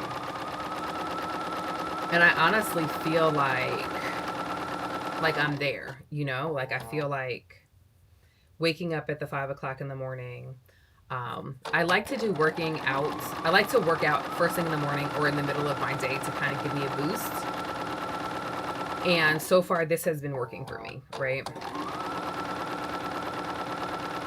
I like that I'm able to get into a groove. Like I'm traveling to Washington at the end of the month to teach. And I like that I've been able to kind of get into this groove before heading out there because I do feel like it's sustainable for me while I'm out there. So. And then I'll be 3 hours behind. So your girl's going to be going to bed early. All of my classes are early in the morning, which I'm grateful for. Because I'm going to be teaching and then I don't know if I'm going to immediately leave. I will hang out a little bit, but your girl will be dipping. Okay, so we're going to take the front of our jacket because now it's time to welt pocket it. So in order for us to really get our welt pockets together, we do have to measure so that I can mark where these welt pockets are supposed to go. Because again, if you remember, I did not, yeah, I thought that I lost the welt pocket like interfacing. I did not. So I did write down those measurements. It's 17 inches down. So we're gonna do it first on one piece here. It's measuring 17 inches down and then 2 inches over from the center. And it's 5 inches wide. So I'm going to break out my ruler, wherever it is that I put it. Y'all, how do you lose a big ruler? Oh, okay. Whew, we got it. Everything's fine. And so the way that I've measured it was I essentially measured like straight down from, here we go.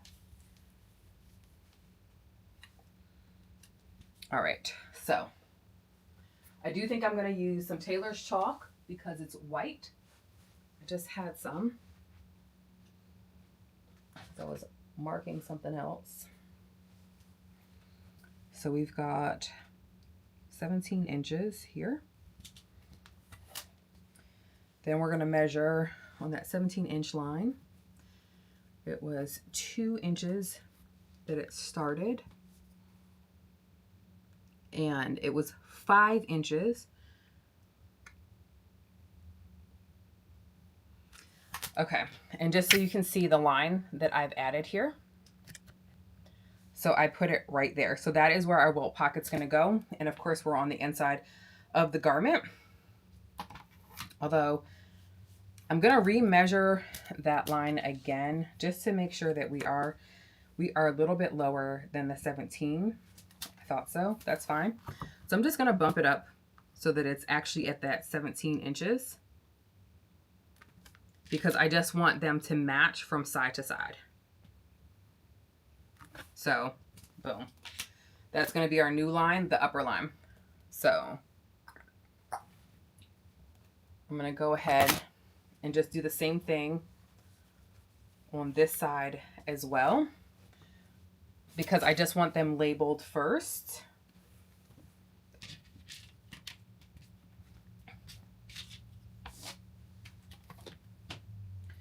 So again, measuring 17 inches down, which is here.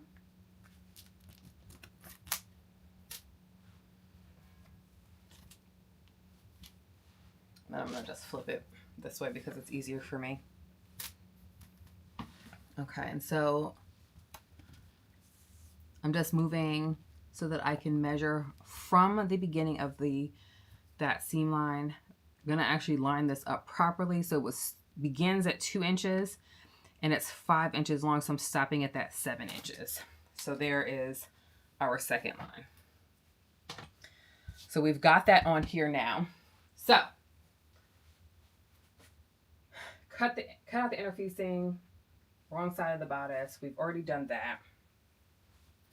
So now we just need to pop our board back on here so that we can iron this into place.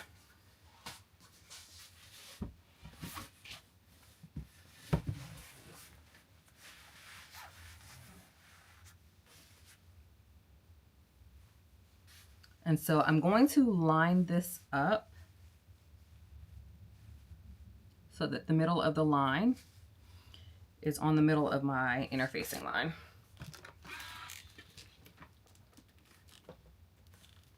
Oops, wrong side up, wrong side up. There we go.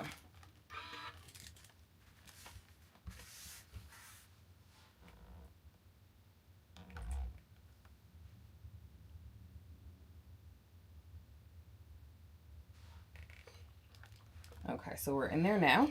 I'm gonna do the same thing on this other side.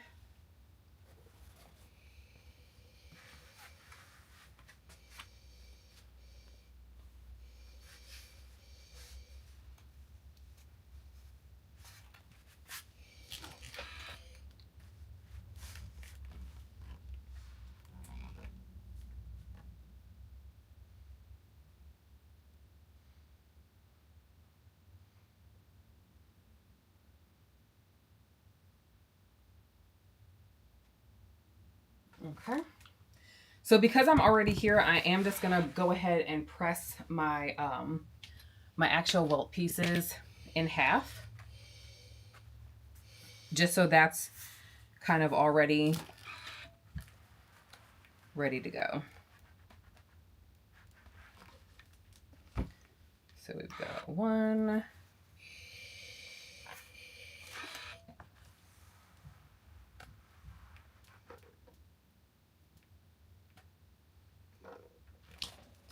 2.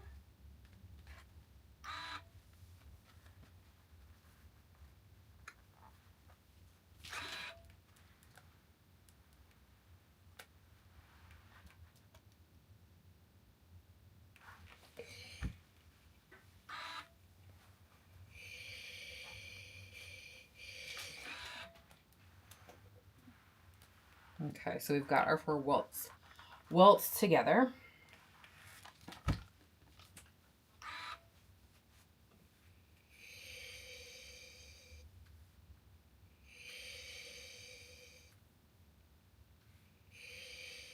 All right, so now we're going to go ahead and baste our rectangle on here.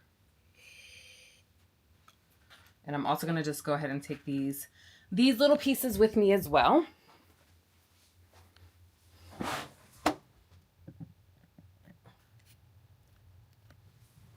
Okay, so I'm going to put my basting pieces here. I'm going to go ahead and increase my stitch length because we're going to be basting our rectangle.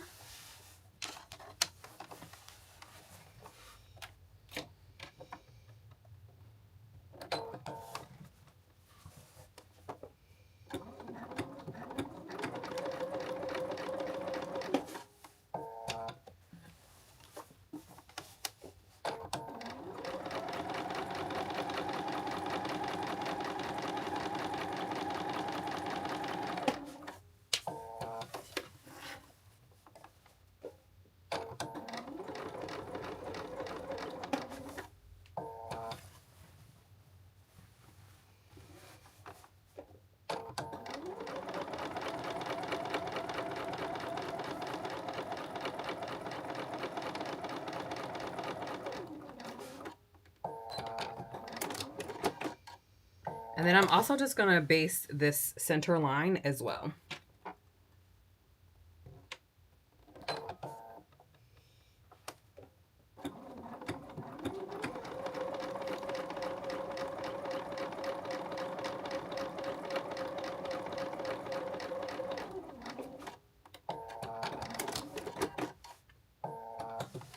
Okay, so we're going to do the same thing on this other one.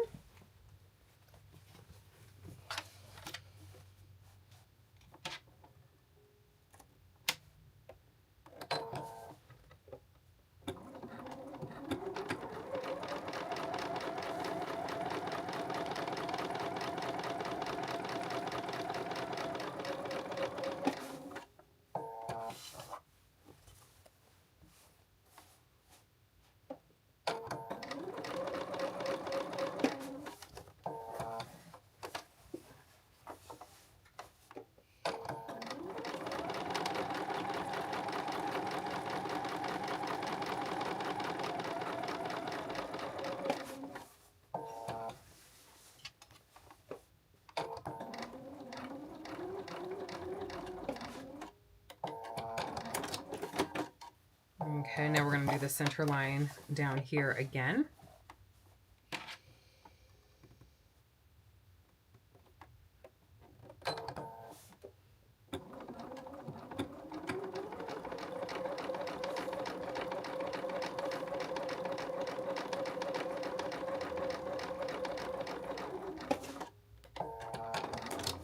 All right. Now that we've done that, it's time to go ahead and this right side, we need to line up our welts.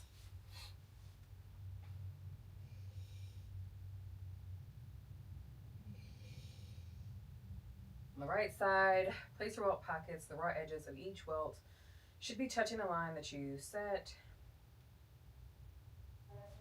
Let me grab my Taylor's chalk. Yeah, I've never used Taylor's chalk as much as I have this week, in truth.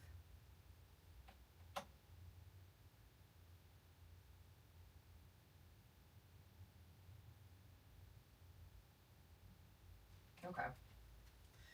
Sometimes I feel like I don't know how to sew, and then I look at things and I'm like, I do know, it's okay. You don't like have to doubt yourself. So let's, I think that this is probably as low as I can get y'all to go. Let's move this. Hey, where is my thing?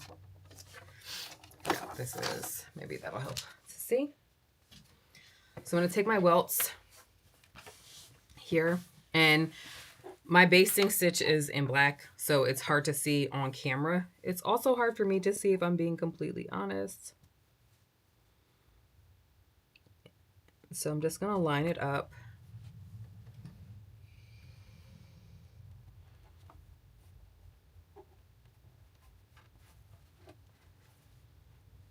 Like so.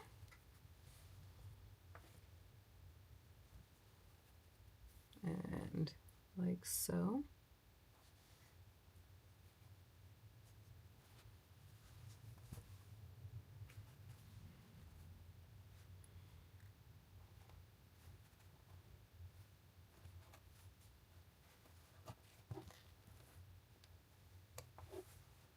Okay, there we go. And now we are doing an actual stitch. So let me remove my basting. All right, so we're gonna sew just the top lines. So I'm like, let me actually repin this because I need for it to not be in my way as I sew.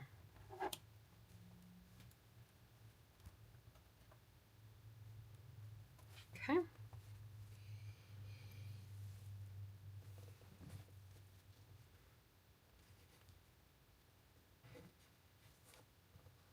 There we go. So I don't want it to be in the way. And so I'm measuring about 1/2 inch. I wish I could be more accurate and say I had a ruler that was by me, but I don't. So essentially, I'm just going to be sewing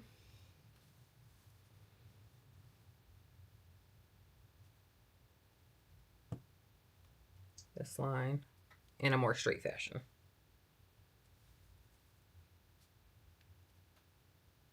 I'm like, note to self, go ahead and order some tiny rulers off of Amazon.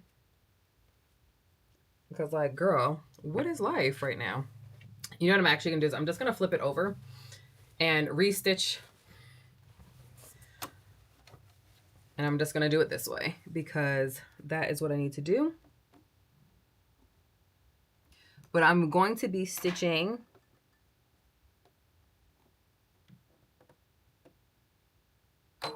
let's just make sure. Yeah. Okay.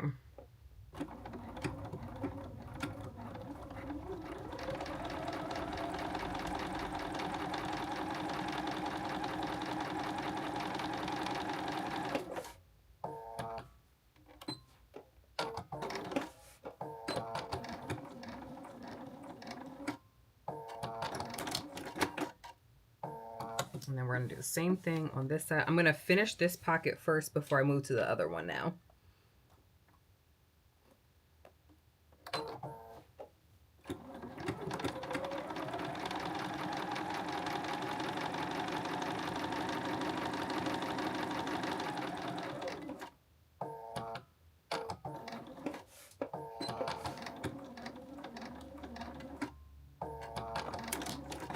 All right, so we did that.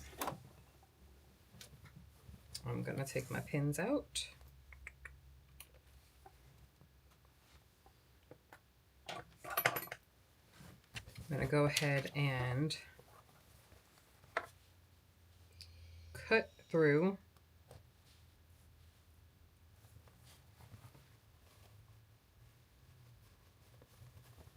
this original line that I had here.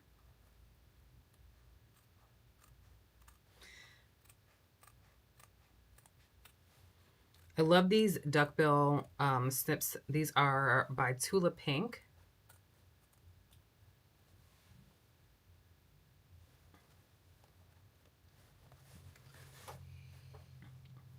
They're super sharp and they work wonderfully.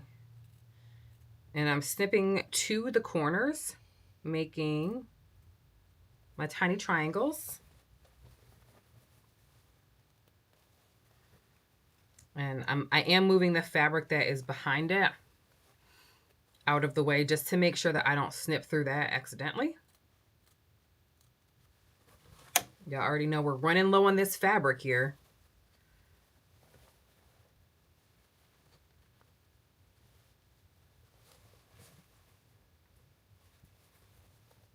Okay.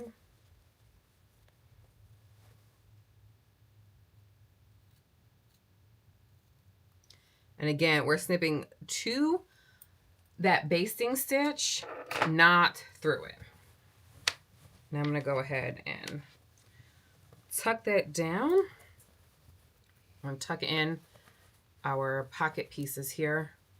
We're going to go ahead and press because, babe, these welts are welting. The welt pockets, they're looking fantastic, okay? If I do say so myself. So now I'm just going to press that in place before we finish up that pocket.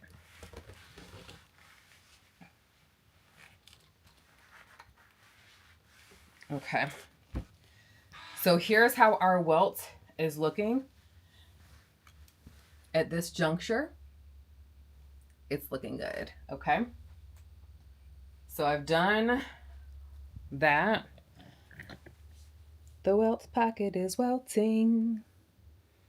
Yeah, it looks so good. So now we're going to just stitch that in place and then we're going to add our pockets. The actual pocket piece, you know? Good morning, Aisha. So right now we're going to go ahead and show you where we're going to stitch. We're going to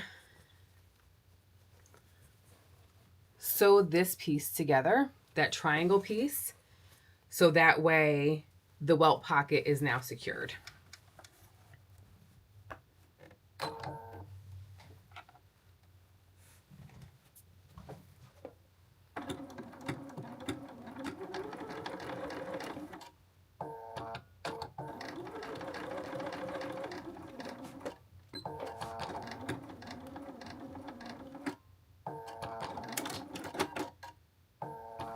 Okay, that's one side. And then we're going to do it on this other side before we go ahead and add our pocket pieces.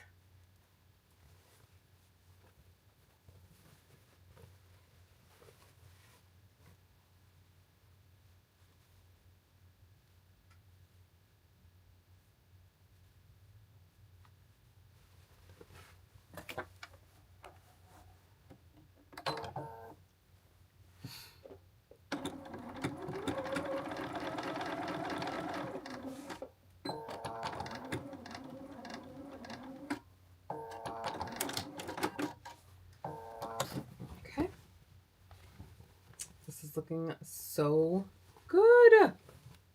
So good. Okay, so we need our pocket pieces.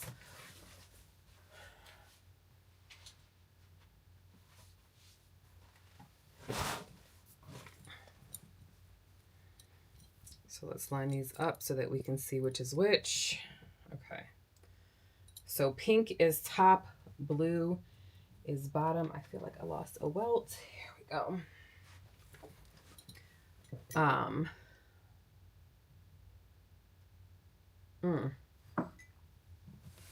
The coffee is coffeeing. I love it for us.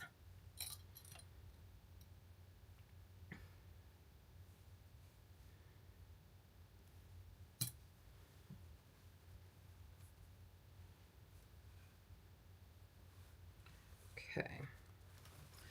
So now I'm just going to attach our pocket piece in.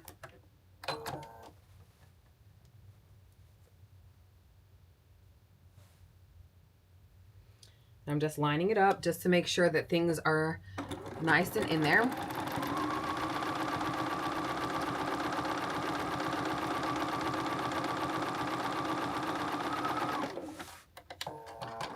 I'll point this down so that you all can kind of see what this looks like. So this is the first one. This is the bottom piece here. I probably should have done it the other way, but it's fine. And then we're going to take this top piece now.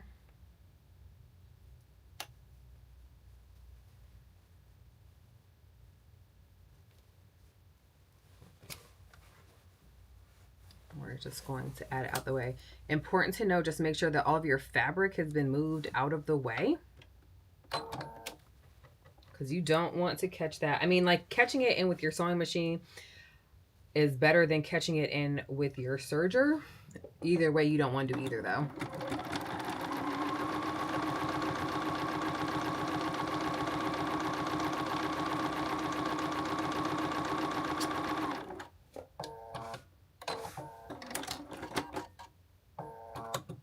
Okay, and so now that we've gotten both of these in here, like you can see, we got a little belt situation.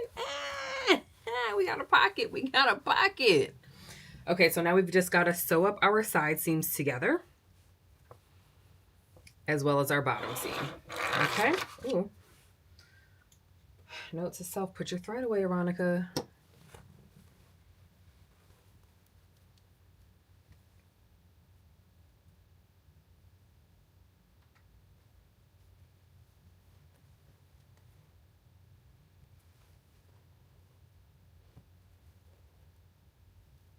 So I'm just lining up my bottom pieces together.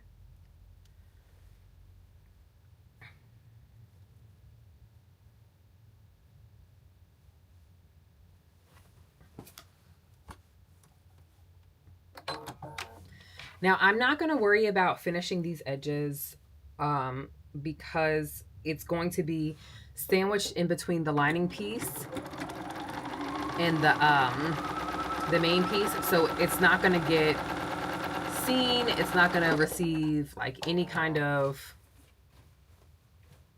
it's not going to be seen at all, you know? So I'm not going to worry about it at all.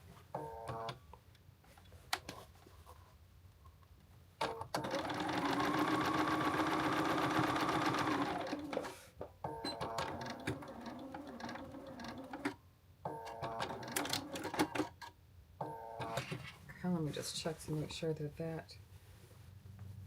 yep. I'll just press that back down. That looks good. I just need to sew up this other side. And then our first welt pocket is done. We'll move over to the second welt pocket.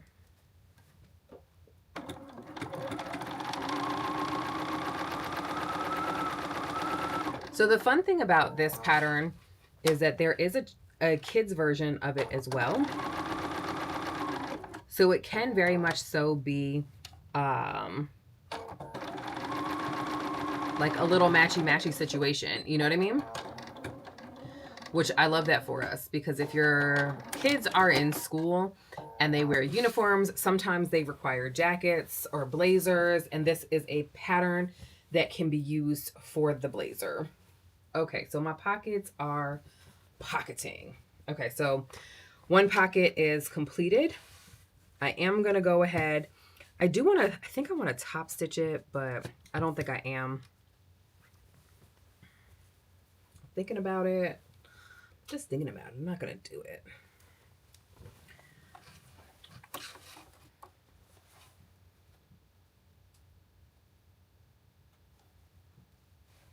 feel like, oh, that's fine. All right, let's move on to the second one. We've got our welts.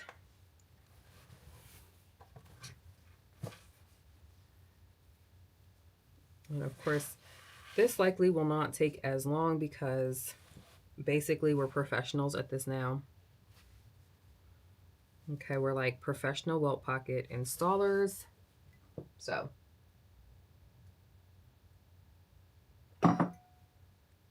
And the coffee is finished, which means that we are thinking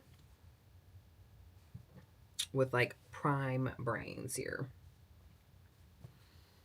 Gonna go ahead and put a pin in this.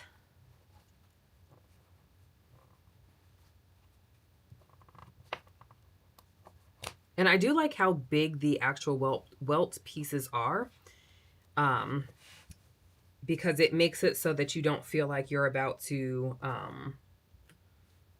like you don't. I don't feel like I was running out of space when it came time for me to put like sew it together. You know what I mean? And sometimes I feel like with some pattern pieces or some patterns, period, like it's like, oh wait, am I out of space? You know?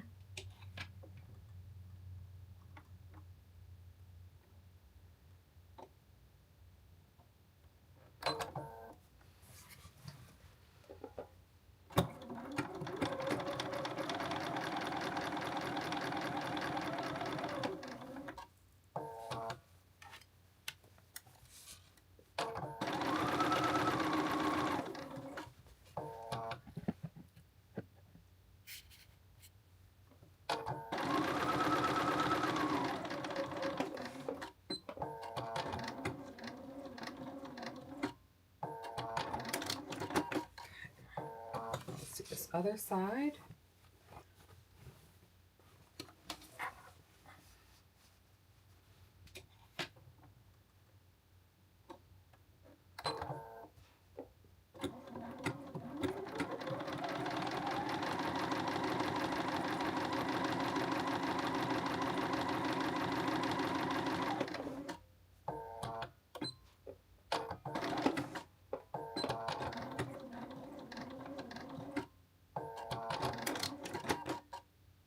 All right, and so now we're gonna go ahead, take our pins out,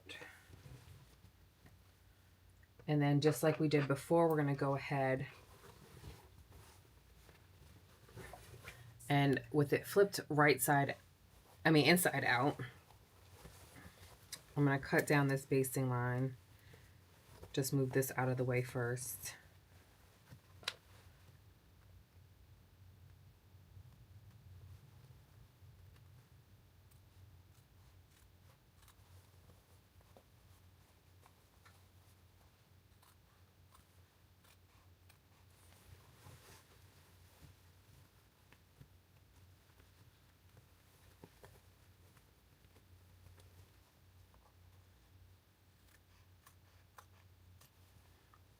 I'm cutting again to that basting line, not through it.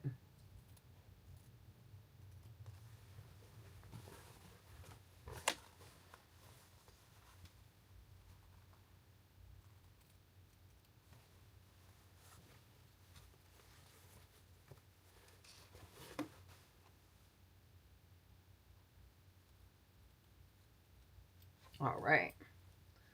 So now that we've done that, I'm going to go ahead and tuck that through. I'm going to quickly hit it with a press and then I'll be right back.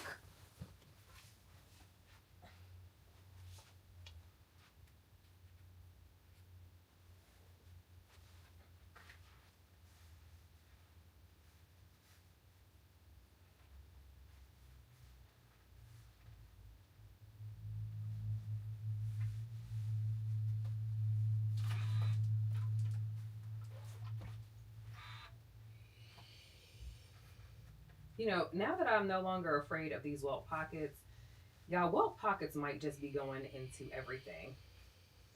Like literally, you get a welt pocket, you get a welt pocket, you get a welt pocket, you know?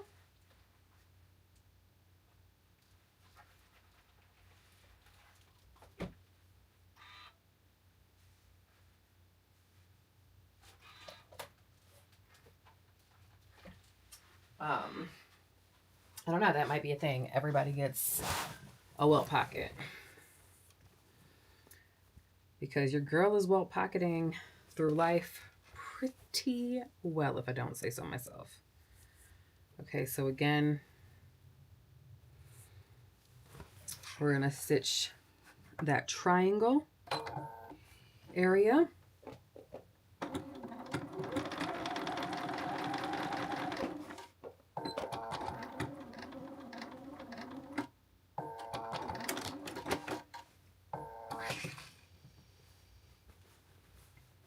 And let's stitch the other triangle.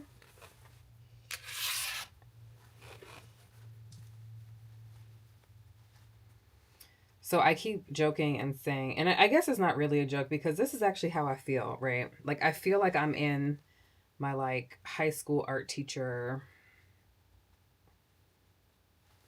era, right? Like that is the style that I align with. And people are like, what does that mean? And I'm just like I'm feeling like really artsy mixed with like rich auntie a style, right? And I'm like, I get it. I'm a mom of 3. But y'all, that rich auntie like look, I don't know, man. I feel like it's really vibing with me. Okay, so let's get our pocket pieces in. Let's see. Dang, I just like took that top off all willy-nilly, huh? I was like, fuck the world. Okay, okay, girl. All right, so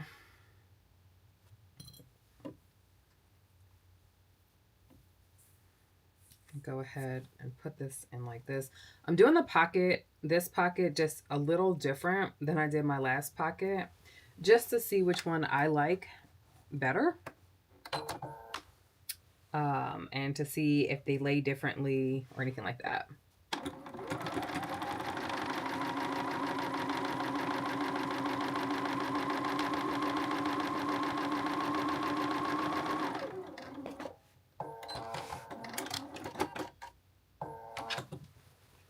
Okay, and then that is going to be flipped down.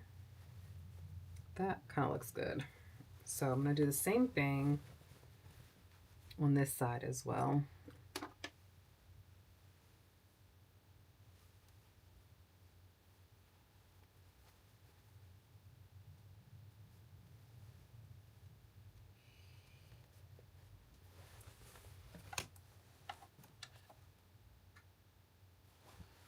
Oh, wait, no. It would be this way. Yeah, it's still going to be this way for this one.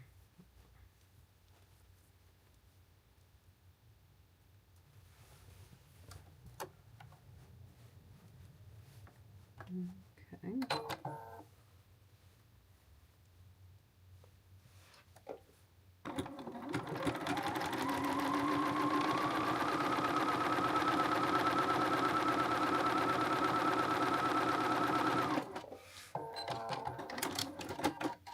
Okay, so now we're going to go ahead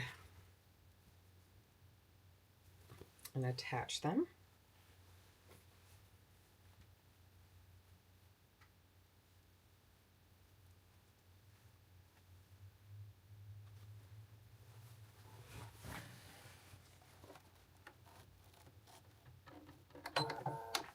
Here we go.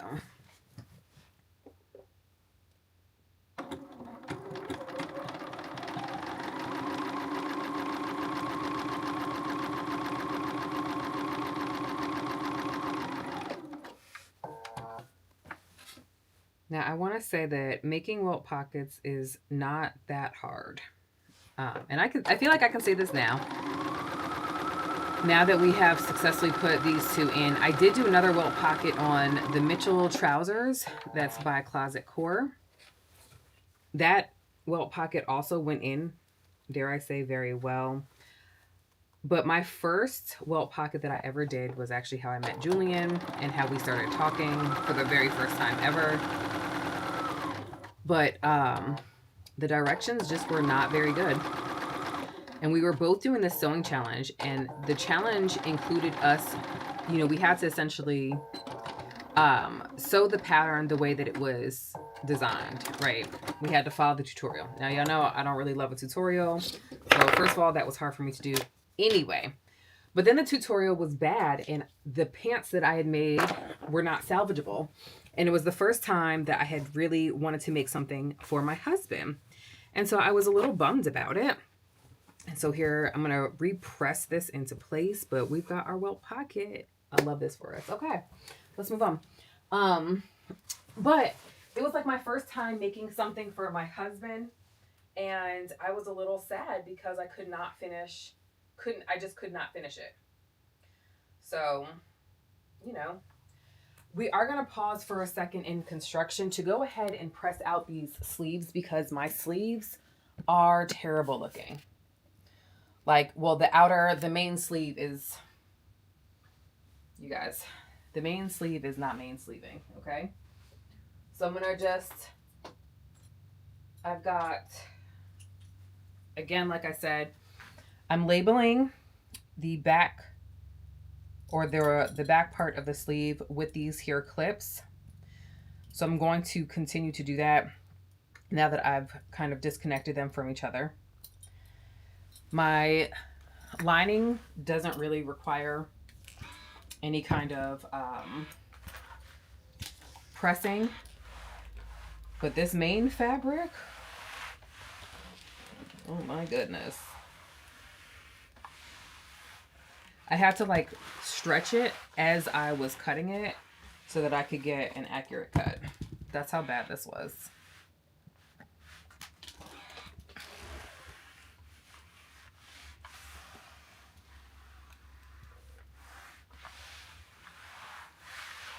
Okay. So we're getting ready to attach our front pieces to our back pieces. And so we're going to be kind of going through the rest of this pattern fairly quickly, I think. Because the rest of it is pretty straightforward. It is pretty, you know, here are your shoulder seams, attach your shoulder seams, that sort of thing. I am having to remind myself that I will need to leave a little hole in the lining piece as I'm doing my side seams, just to make sure that there is space to turn it right side out. I feel like that's going to be the hardest part for me. It's just to remember that and not be zooming through. Okay, so let's put that to the side. And now let's go ahead, do our shoulder seams as well as our side seam. So we've got this, we've got our back piece.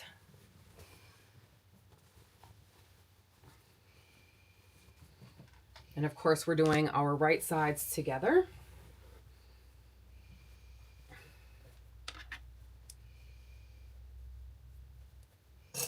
Clip.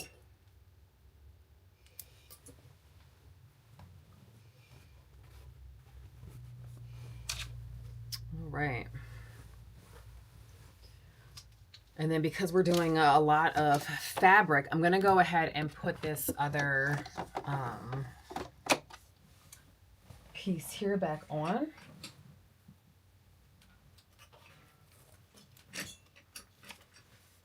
And then I'm like, let me toss this fabric down. Gosh, that's a lot of fabric. So that I can make it so that you all can watch at a different angle. As I sew. There we go. All right.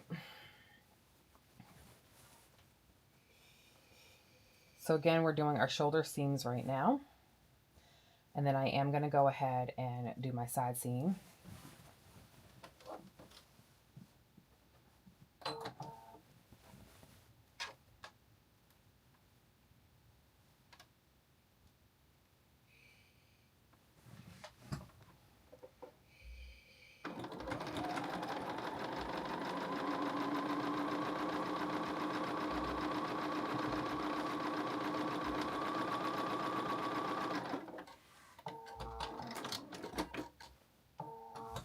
Shoulder.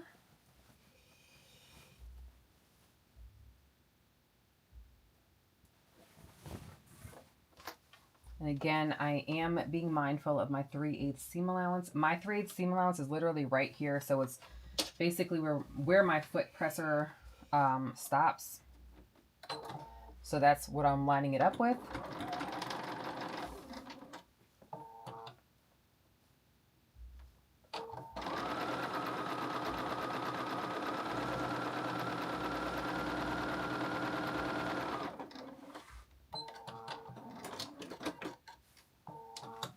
And now we're just going to move to the side seam. This is not an open-faced sleeve situation, even though I kind of feel like I could make fetch happen with it. I'm practicing following directions so that it's easier for me to write tutorials. There we go.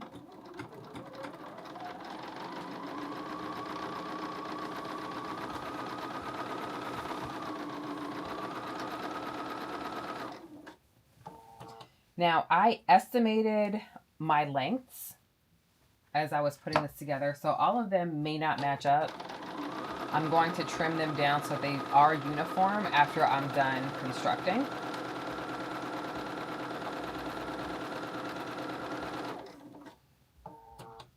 Even though this side seam is saying that we are pretty much on target, which I love that for me.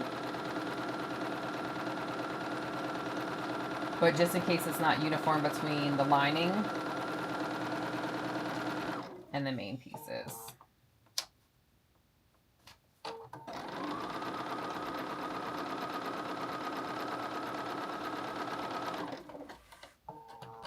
Okay, so we've got one side seam done. And then let's go ahead and get our other side seam together. Together forever.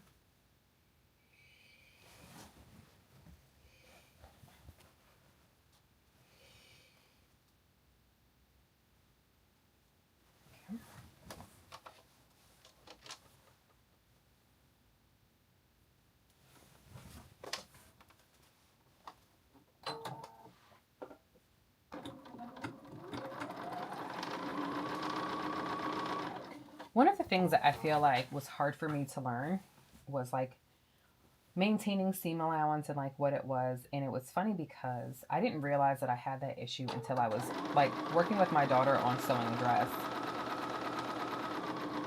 And I was like, your seam allowance is such and such. And she was like, what does that mean? And I was like, meaning like that is where your stitch is, like the distance that your stitch is away from the edge of the fabric.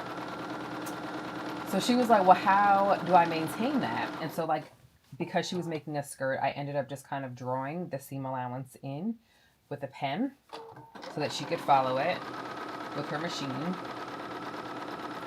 But you know, it's so funny because I'm self-taught, I didn't learn like how you maintain seam allowance until it was like kind of like later in my sewing journey. And I do find that if you are self-taught, we don't really talk about that, you know, like maintaining seam allowance is like basically Bruno, right? We don't talk about Bruno. We don't talk about maintaining seam allowance. All right, so we've got this together. Okay, oh my goodness, it's looking so good, y'all. It's looking so good. I'm not gonna like let you guys cheat and sneak a peek. Let's get this lining sewn together as well. Reminder, Aaronica, leave space for the seam allowance for you to turn it out. Excuse me. Okay. Because your girl will really forget. But yeah, learning to maintain that seam allowance is definitely something that I do. Maybe I'll record a video on that. Because like we see people talk about utilizing tools like the magnetic seam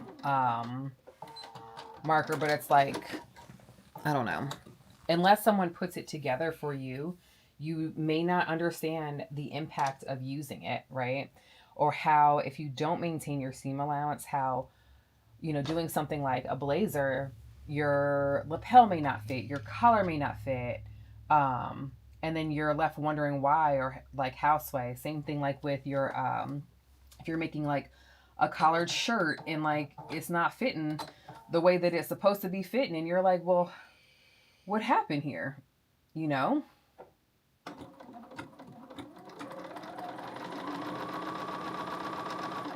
I think that was around the time that I had really kind of figured it out, because I was doing something. I think I was working on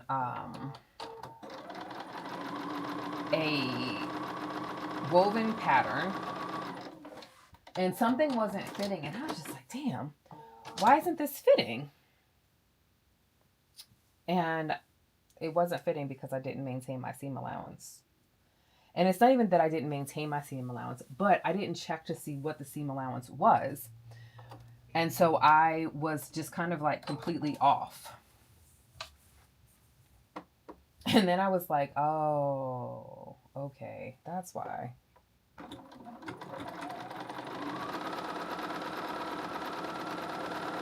And of course, like if you're working on your own patterns or you're making your patterns, and of course you have the liege of deciding what your seam allowance is going to be and how it's going to impact your overall garment and stuff like that. But,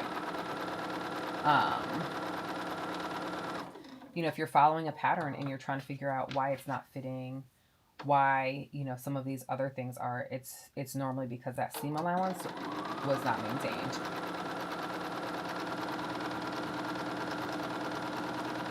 And like, I know as a designer, I try to do everything with the same seam allowance so that you aren't like, oh, well, is there a different seam allowance here than there, you know? Because that can be like, oh, goodness, how was I supposed to know?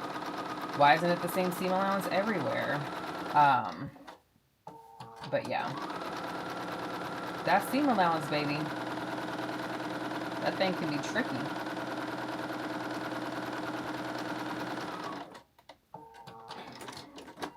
Okay, so on this side, I'm going to leave a hole for me to flip my fabrics right side out.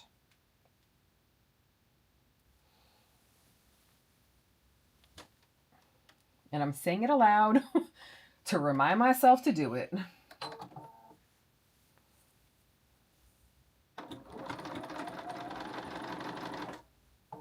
It's funny because like I actually planned on sewing the Whitlam skirt today, but then I was like on, I think it was Tuesday I went live on TikTok, and I was like, oh, I don't really have a lot of time because I've got a field trip to go on, and I sewed it there.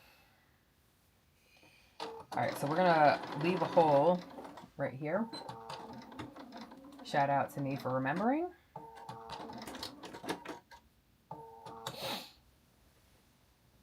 I just want to make it so that it's big enough so I feel like I can pull this fabric through.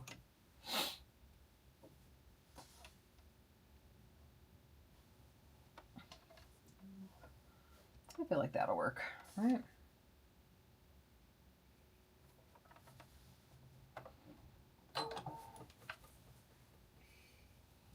So all that to say, maintain your seam allowances. You know, find a way that works for you. Something else to account for is if you,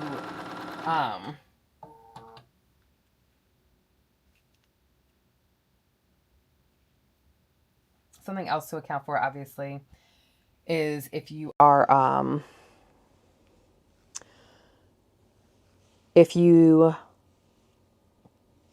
moving your needle over.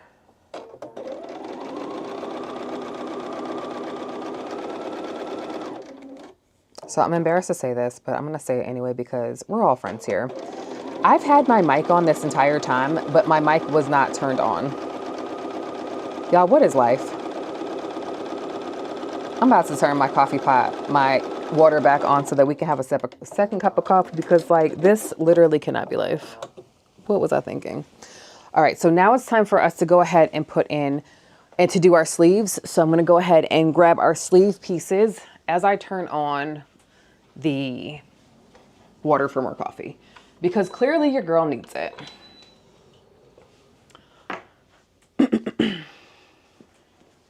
So I'm going to grab both sets of these.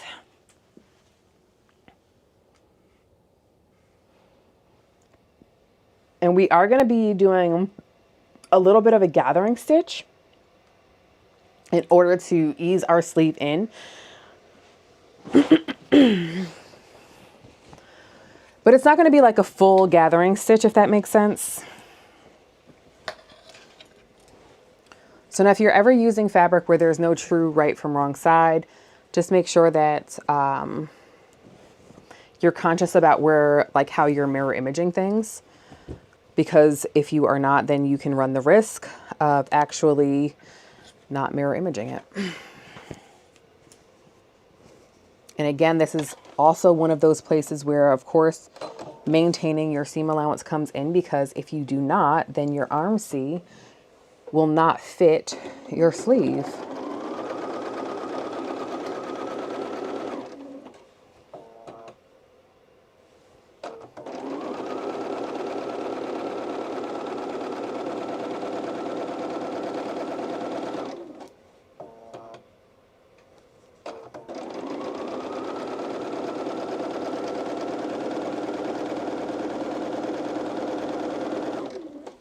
I wish I'd brought my iPad downstairs with me so that I could like see the chat and stuff like that.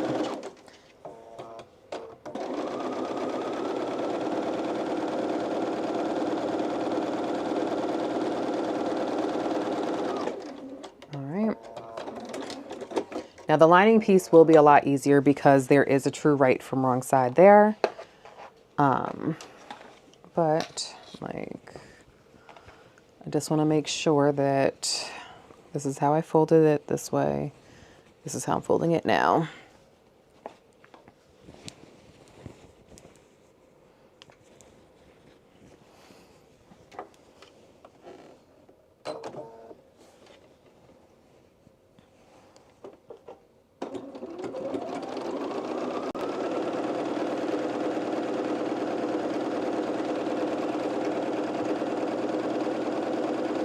Now, I will say that even though like an open face sleeve is absolutely my favorite sleeve, my technique of installing a sleeve, when I get it right, putting in the sleeve that I'm about to do, there's a higher level of satisfaction that comes along with it, I will say. Like when you gather it just right and it goes in perfectly, it's like, I did that. Fantastically done, Aaronica.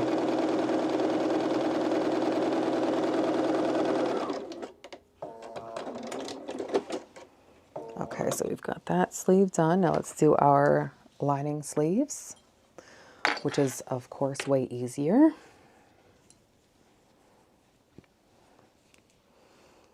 I almost wish that I had picked a solid color to line with, but like I said when I was making coffee, like trying to choose the best lining fabric for me was just really hard. And I just had to just pick it and go, you know, like it was just like, this is what we're going with. Do not have decision fatigue. Don't overthink it. Like just, this is it, you know? But I also kind of feel like this is in line with my like rich auntie high school teacher aesthetic, because like these patterns typically don't go together. Like I don't think that this would be an obvious choice at all. And it's almost like, you know, when you see it paired together, it's like surprise, surprise, surprise, surprise. So I think my water is done. So we're going to pause in just 1 second for me to just go pour it up, pour it up. Okay, so we've got,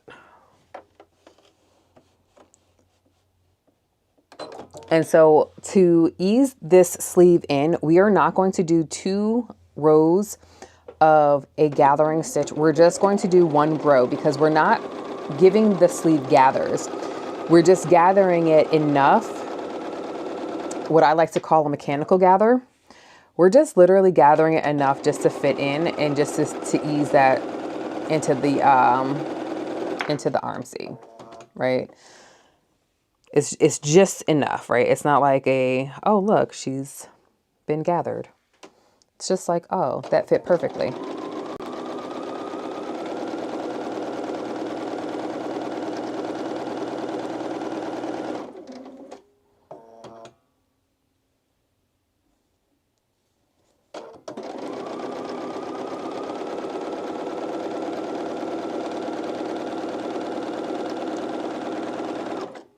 Okay, grab my cup. I'm not going to bring you guys with me. I'm sorry. I'm leaving you right there because it's going to be super fast. And then I'm going to come back, check to see if any comments came in so that I can respond to those. I don't want to be rude. Oh my goodness. We got to see about buying more of this coffee. It's almost at the bottom.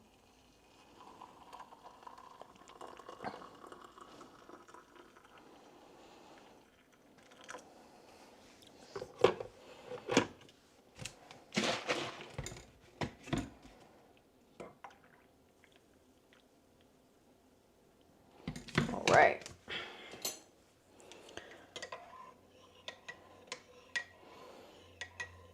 It's funny because I remember my mom used to be like an avid coffee drinker.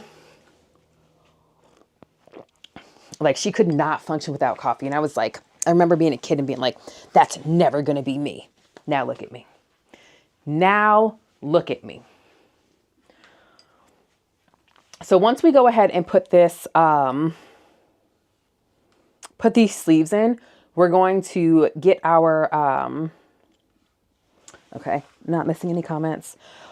We're going to go ahead and put in our collar as well. So I'm going to go ahead and bring our collar over at the same time. So that way it's in there too. So we've got our collar. Whoosh. Y'all, the way this collar looks is so good. I know, it's just, it's not even in there yet, but just makes me feel so happy. So we're gonna put our collar to the side. Let's go ahead and extend our stitch length so that we can just run a quick gather through. And I'm still going to have this labeled the back. I'm just going to move my clip down because essentially the only area that I'm gathering, and actually what I'm going to do is I'm going to just move my needle over so it doesn't eat my fabric. But I also want to make sure that this like stitch is not in the same line as my, obviously my seam allowance.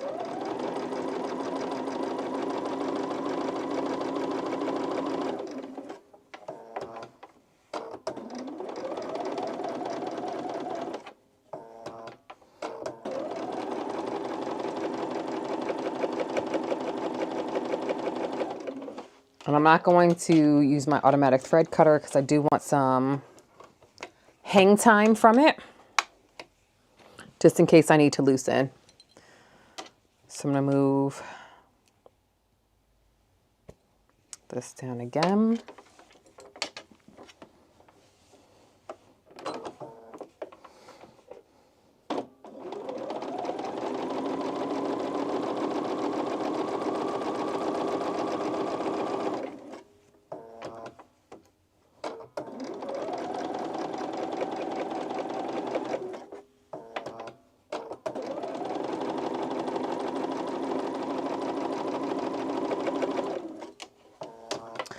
And if you're still on with me, whether that's live or during the replay, go ahead and drop a comment with some other patterns that you'd like to see sewn live so I can make sure that I add that to the schedule and I'm mindful of the things that you all are looking for.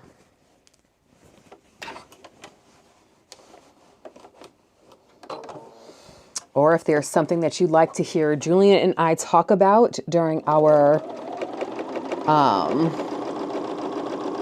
podcast, we would also love to see what suggestions you guys have as well.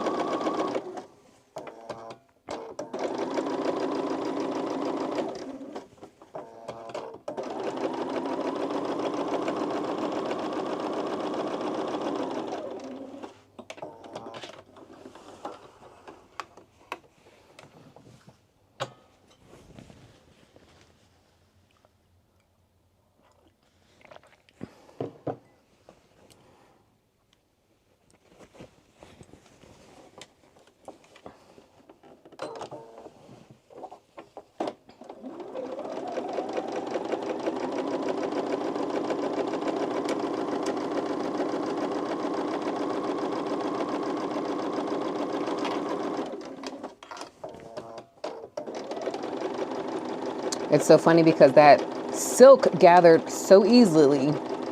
This cotton is like, girl, you're gonna have to do some work for me. All right, so let's go ahead and we're gonna put it into our main fabric first. I'm gonna go ahead and reset my stitch position as well as stitch length. And I'll turn slightly so that you guys can see how I do this. Again, I'm not going to be using any pins. I am going to be using clips. I'm going to flip my sleeve so that the right side is out. And so as you can see, like it didn't gather it, but it's making it so that it is that much easier for me to go ahead and put in. And I'm going to just go ahead, put this inside of the sleeve.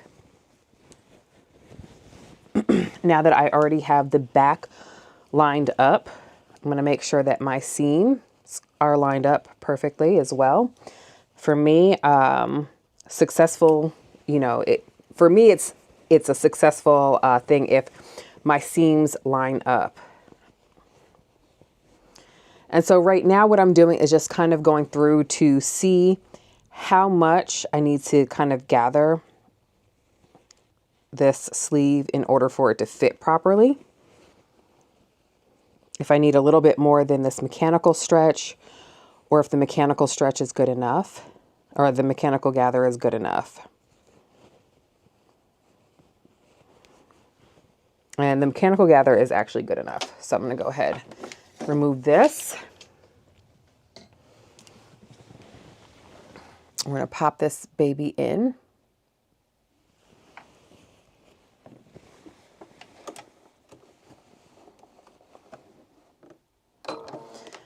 And so in me resetting my needle length, I have gone ahead and essentially put us back to where our proper seam allowance is.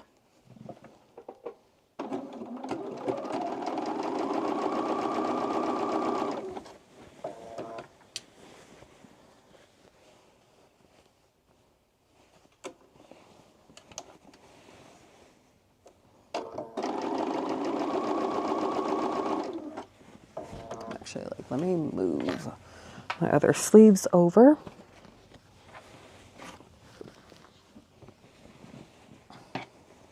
Give us a little bit more working space here.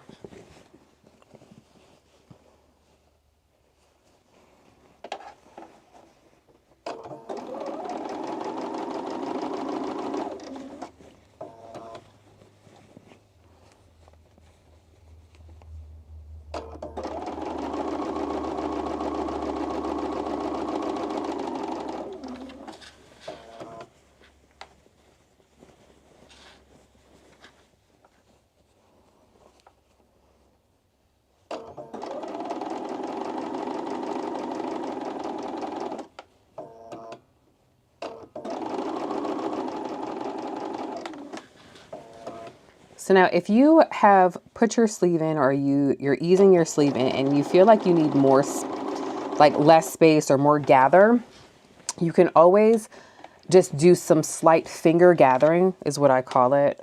And I think that the most natural place to put it is at the apex of the sleeve. So at that top area. So that way it has a more natural appearance and it doesn't look like you kind of like haphazardly added it.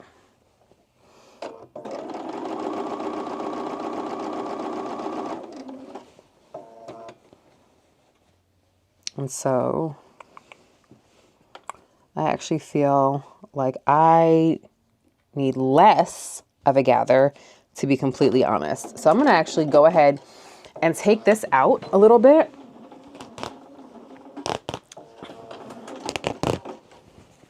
Because I didn't really need as much of a gather as I had. And I actually feel like I probably didn't need to gather it at all, but it's fine. It's done now. Just see, pull that out. Okay, so I've already gone ahead and seam ripped. Let's pop this back in. Try it again.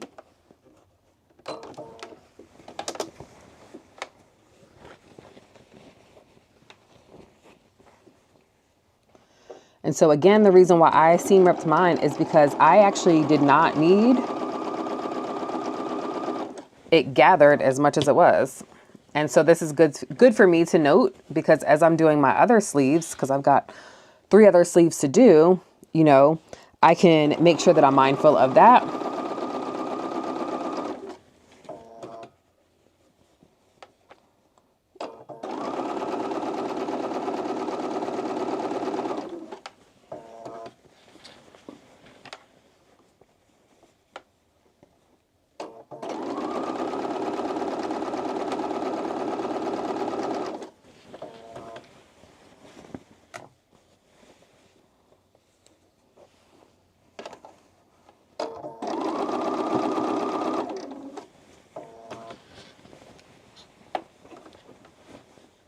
Oh, I wish I had like more table space at the end here so that it wasn't like hanging off as much.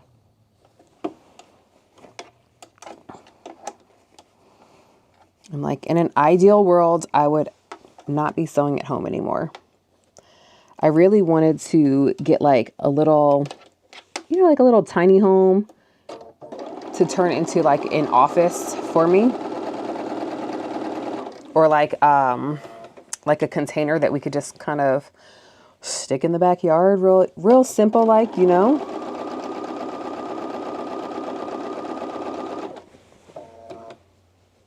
Okay, so this is a lot better, but not entirely better. So, oopsies. Oh no.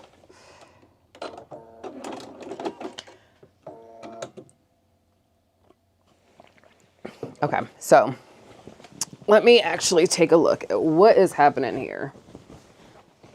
As I was moving, I ended up tearing my fabric a little bit. Okay, so awesome learning moment for myself and everyone else, right? Because as I was moving my fabric got caught on something and it's torn.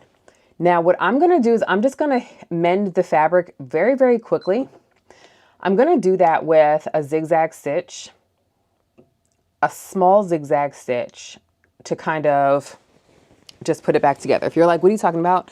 So like right here, as I was moving, it got caught on my machine and it tore. So we're just going to quickly mend that. And so I've set my machine to be on the zigzag so that we can just quickly, or rather not quickly, right? We're going to take our time doing it. Oh, I lost it again. But we're just going to hit it with a quick mend, right? Let's see. Is this the best way to pull it?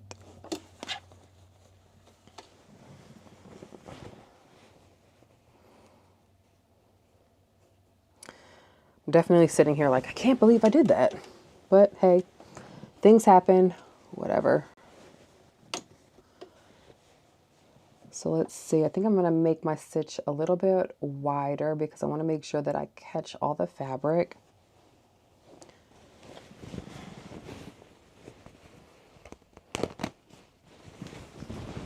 Okay.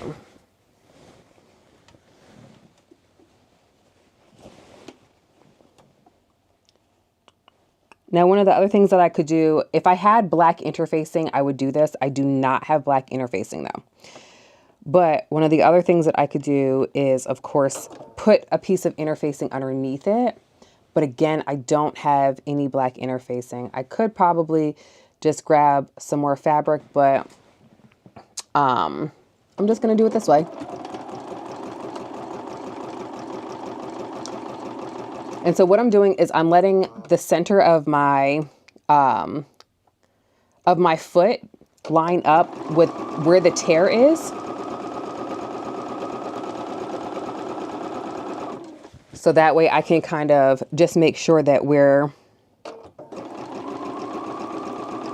in the correct vicinity.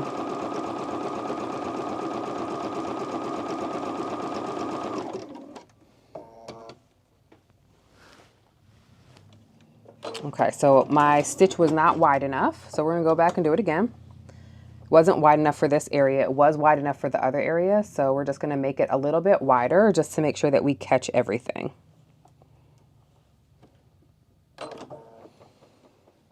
Let me actually lift my foot up again because I caught it at the beginning, but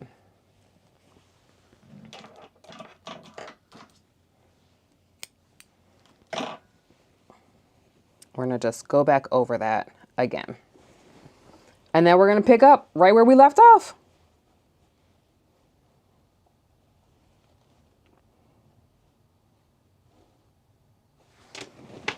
But I'm gonna go from this direction because I think it'll be a little bit easier for me to do it this way.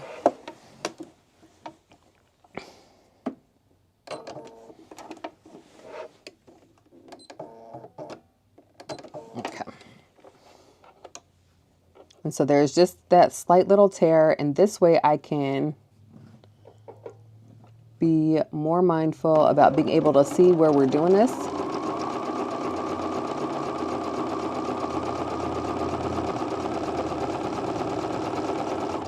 And we're gonna go a little bit, oh, still tight, just a little bit wider. I feel like by using this stitch, it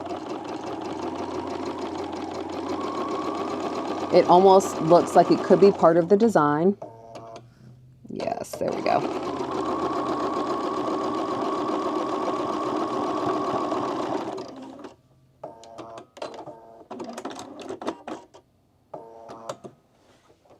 Okay. Yep, just checking to make sure things are looking good. There we go.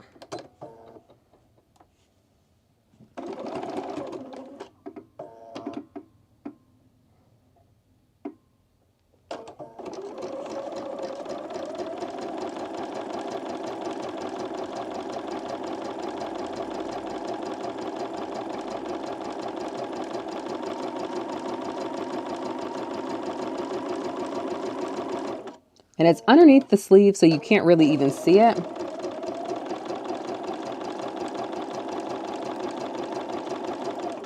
Are we there? Yeah. Okay. So I did just go ahead and mend that very quickly. And this is now what it looks like. So there's just a little line right there, and it's black, so I feel like that's fine. All right, let's get back to it. Like we never left. With our armsy. Let me put this back in.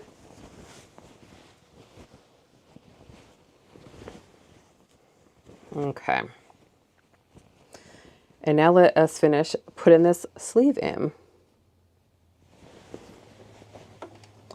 And I flipped it so that my sleeve piece is out just to make sure that doesn't happen again, so that I can better control the fabric.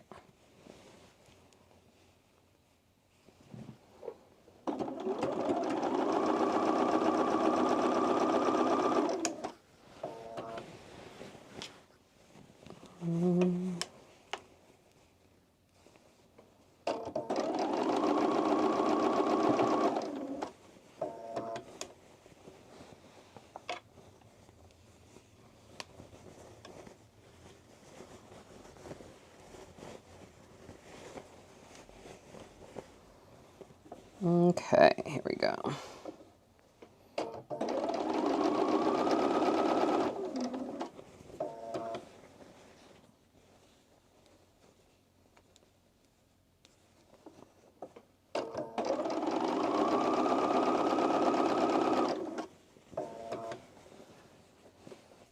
Here we go.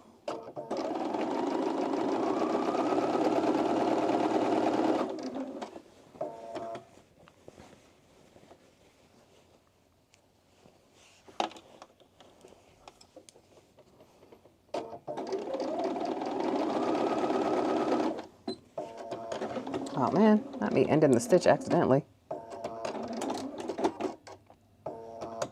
So on my Bernina, I have the feature on my foot where I can like end my stitch. And I accidentally just did that.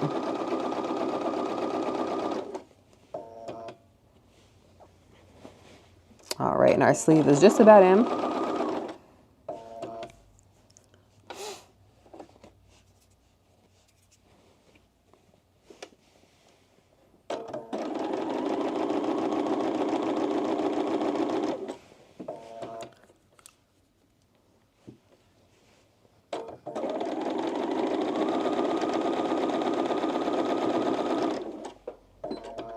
All right, so now that that sleeve is in, stitches ended, time to move on to the other sleeve. So some things that I noted was that I actually did not need to add in, like I didn't need the gathering stitch at all.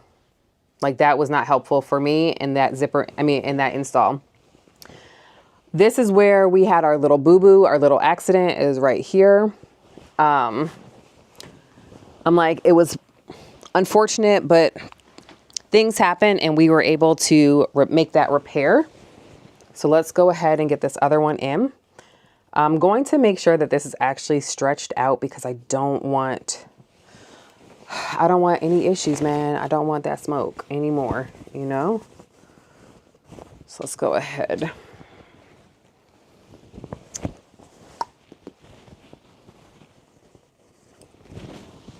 And we've got our right sides together. Clipping that in place.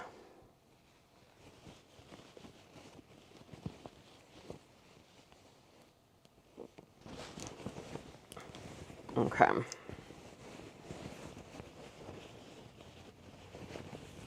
All right, let's get this one in too.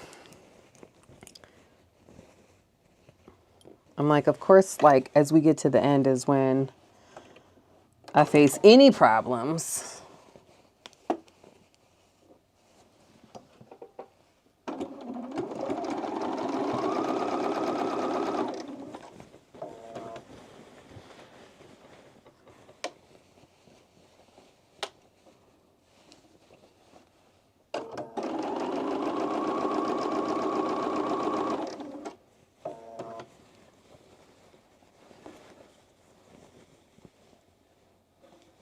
I want y'all to know I'm kicking myself and I'm like, I should have just put it in open faced. And I wouldn't have had no problems.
Sometimes when I make mistakes, I'm like, oh man, can I even sew?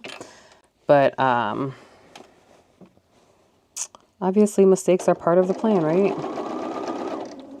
And now I almost want to do like a little design aesthetic on this side too. Just want to make sure that fabric is straight.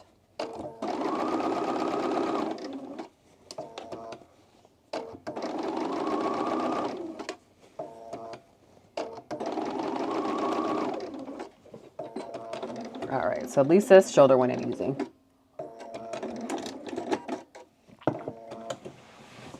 Okay. Oh, look at how fantastic this is.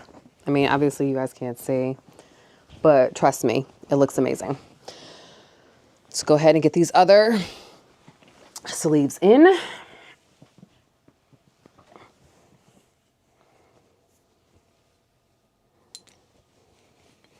Now this one was gathered a lot because this silk was gathering, y'all. So let us ungather this. Because again, we aren't even trying to deal with that issue again. Okay, let's see. This is my back.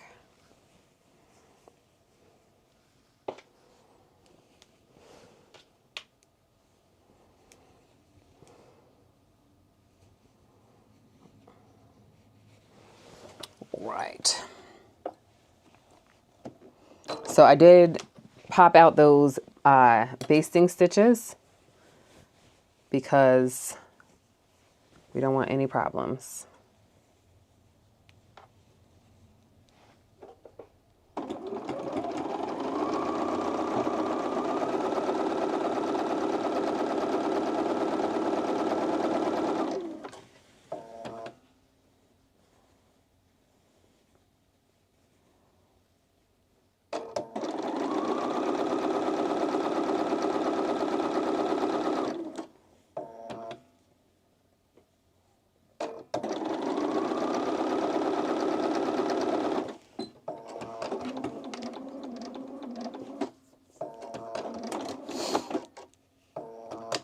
That was accidental.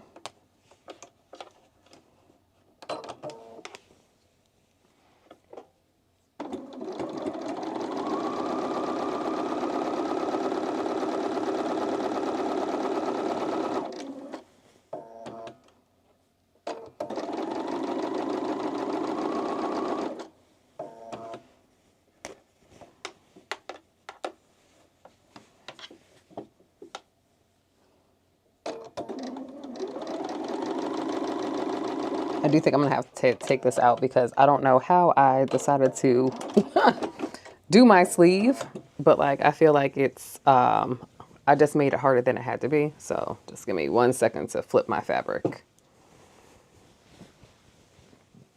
Okay, here we go. Now let's finish this up.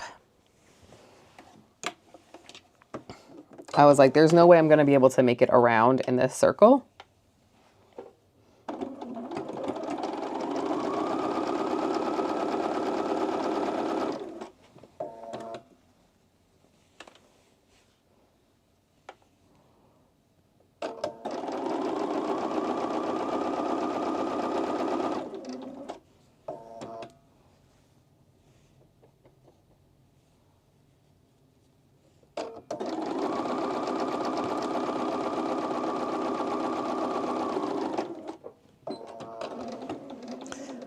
One sleeve in, one more sleeve left to do.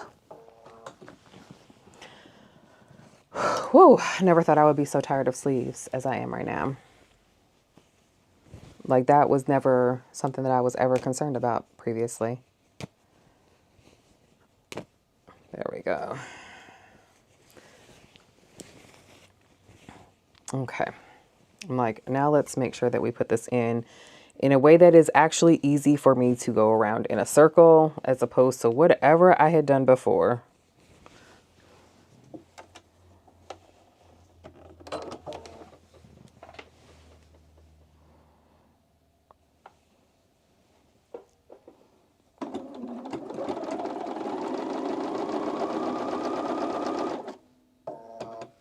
There we go.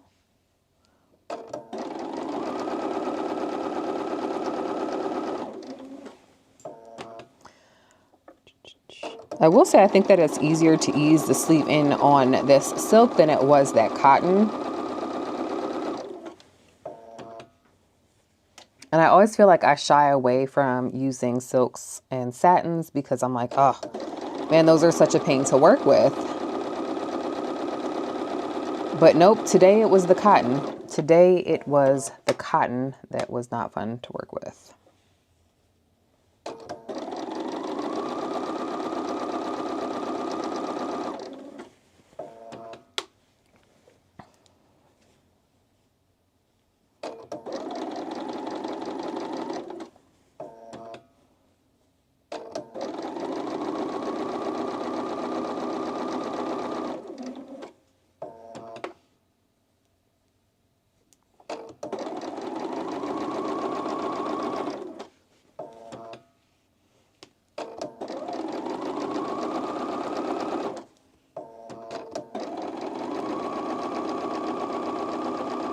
All right.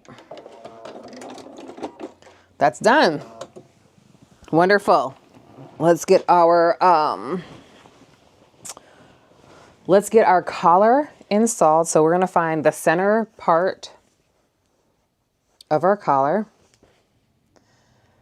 And I'm going to mark it. I am going to put a pin in it.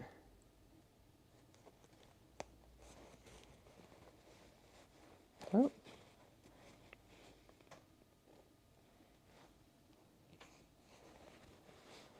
There we go. So we've got our collar. I'm going to line up that center piece with obviously this piece of the center back, because, and that is, I will say, easy enough for us because we have a center seam. So I'm going to just clip this into place. And so this actually lines up with this notch here that we marked. So I'm going to go ahead and make sure that that lines up that way. Now this does have a curve, so we are going to be easing that on in there. And before I do, I am going to just, you know, make sure that this fits, especially after my sleeve debacle.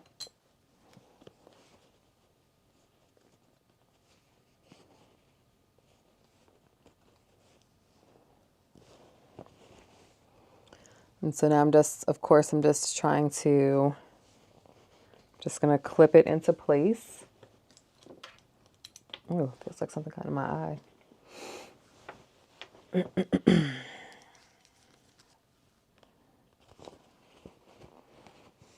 Okay, so it does feel like this is a little, well, no, I think that'll be fine.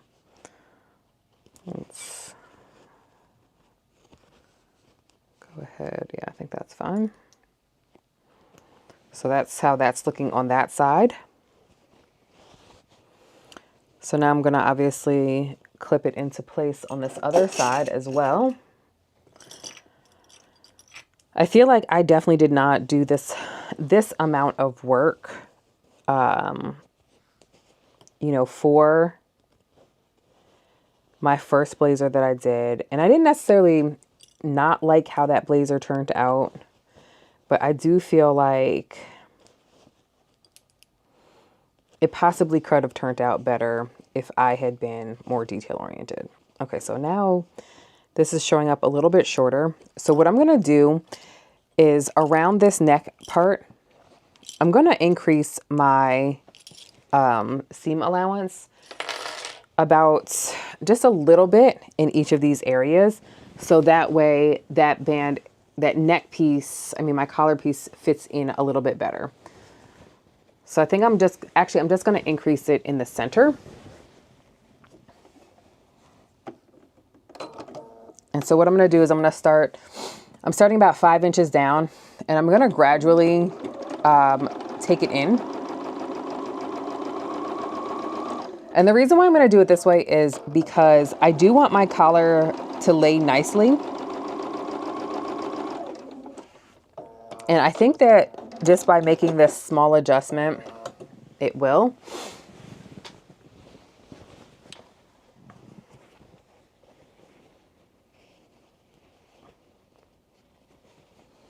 Okay, so we've got,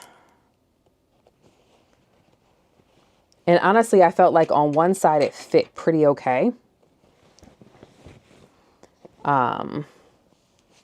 This little stitchy here is trying to come undone, so I'm just gonna pop this in and secure that stitch as well.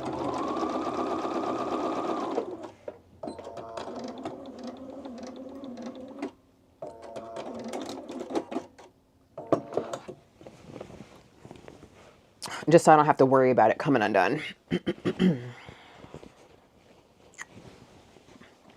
Going back to clipping.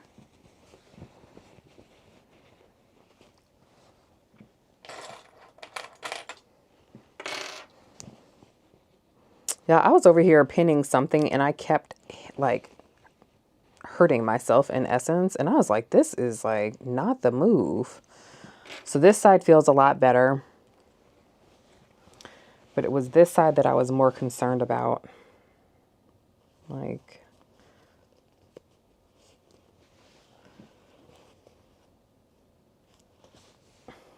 I don't want a lopsided collar. You know what I mean? So we got to make sure that this pops the right way. You feel me?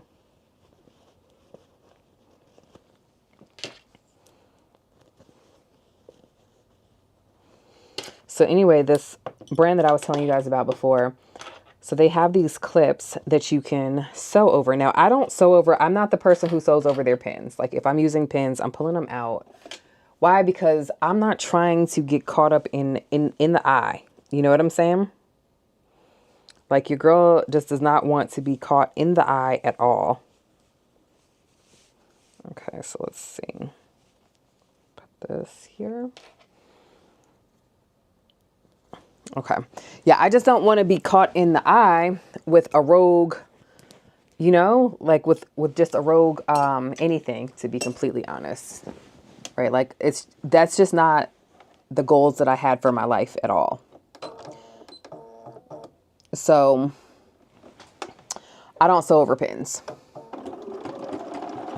And like I get it, it's like Aaronica, all you have to do is move them, etc., etc. Like I get it. And I love that some people feel comfortable enough to do that. It's just not, honestly, it's just not my ministry.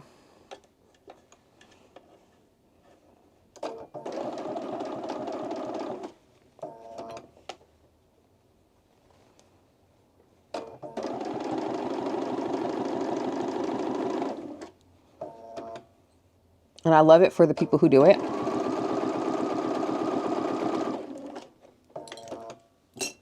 Simply couldn't be me for.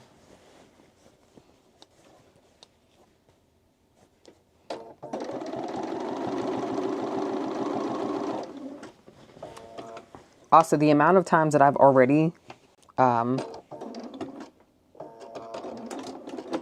again. Like I gotta be careful about how I'm moving my feet.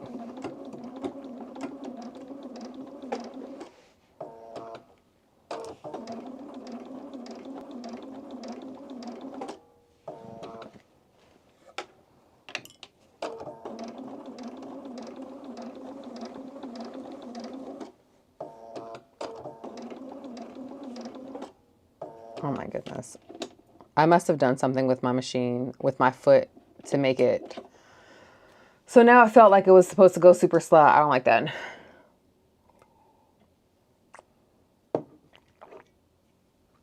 So we're just going to turn it off and turn it back on.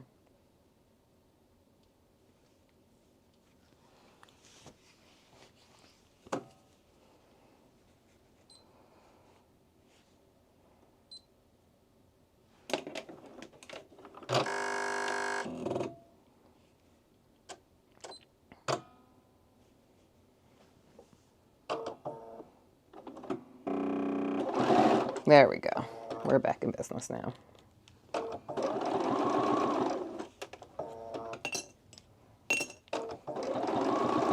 But even though I don't sew over pins, I would be interested to see how this sewing over clips goes. You know what I mean?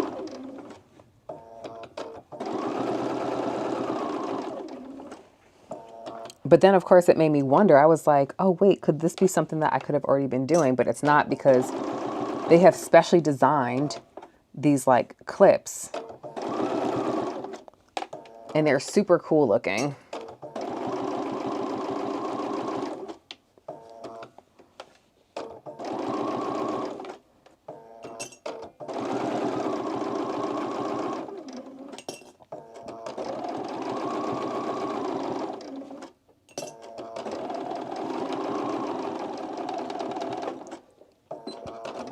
All right, guys. So we got this. Our collar is in there like somewhere. Oh my goodness. Fantastic. Looking fantastic. Okay. All right, let's see what's next.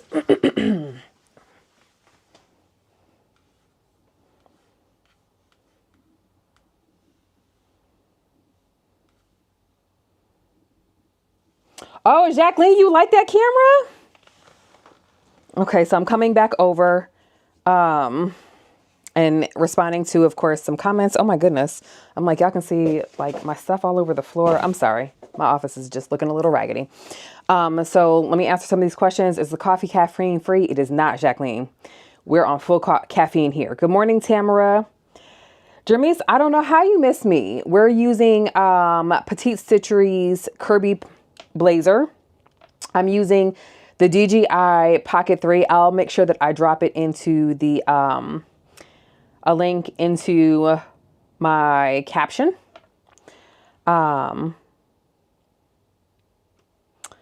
Julian, I missed you.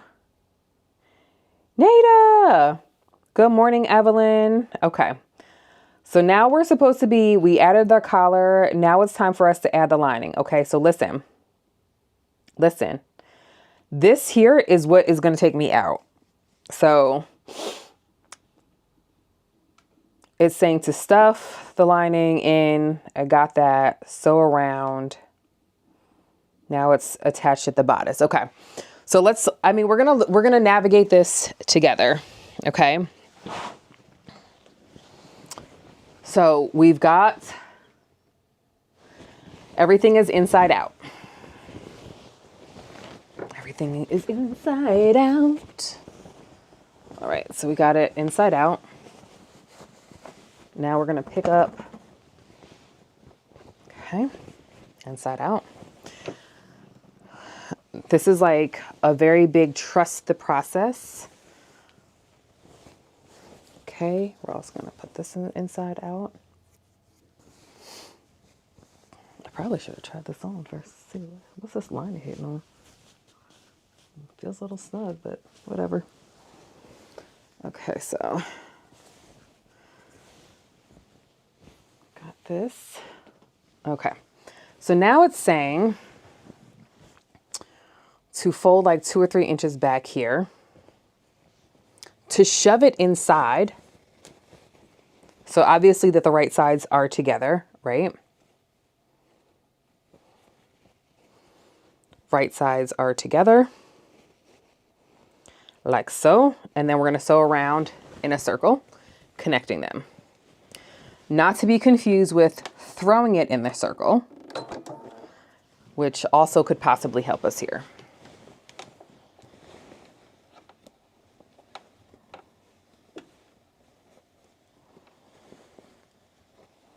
Like, I feel like maybe I didn't stuff it in very well. Sorry. Okay.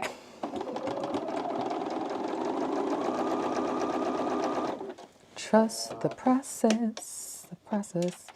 We are gonna trust. Trust in the process.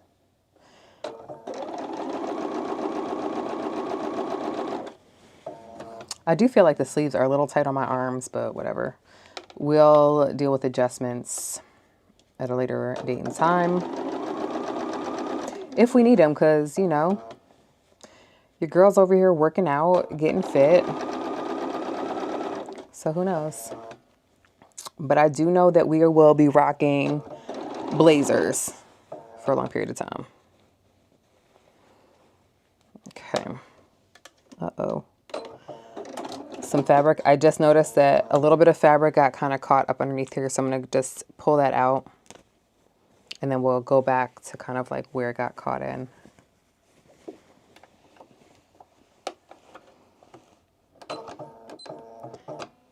I feel like this part might be a little bit easier if my this area was smaller, but it's not. And so whatever.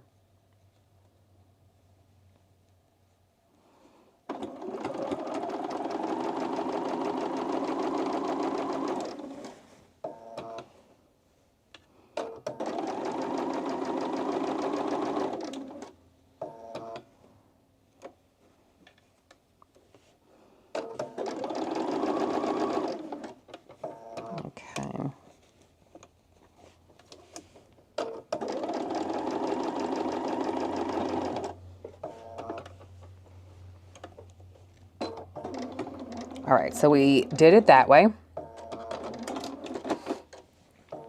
And so they pull it out and they're like, look, it's attached. And it is attached. And now It just says to do the same thing. But my question is am I supposed to do something different with the fabric? Stuff the slant with right sides. And it just says repeat for the other side. Okay.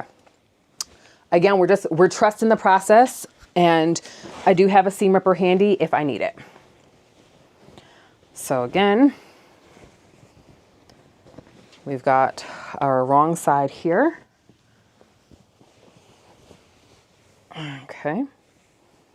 Our wrong side here. And now we're going to fold this back. Stuff it in the sleeve. Lining up our seams though. Let's stuff it in the sleeve.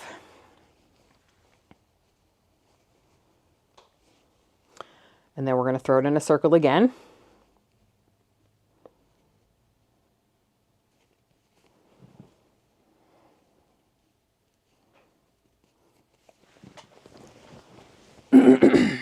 Okay. There we go. Like my fabric needs to be more on this side.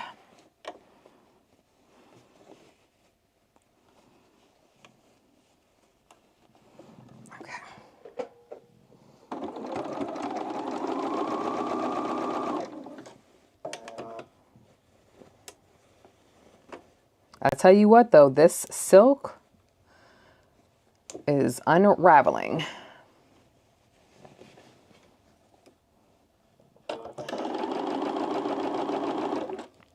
I'm like, that's a good thing we didn't have an oopsie with our silk. It could have been bad news bears.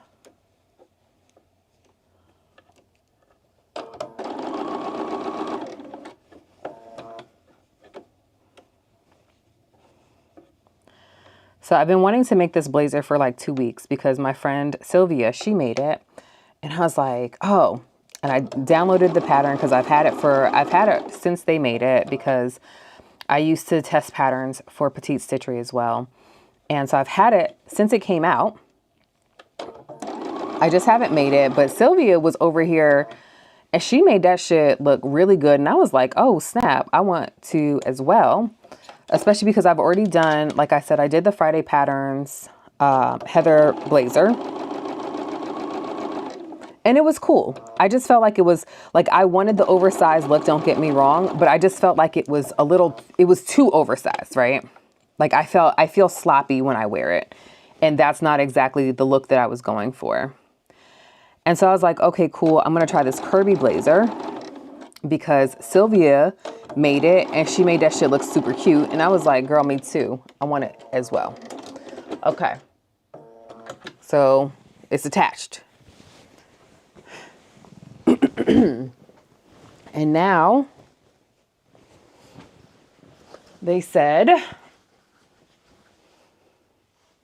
with right sides together, pin all around the outside of the blazer. Your lapel should be tucked inside, sandwiched between the main and the lining as shown. Okay. So at this juncture, we're going to come back to the big table so that we can do this the right way. Also, running low on battery. So, like, where is a battery pack?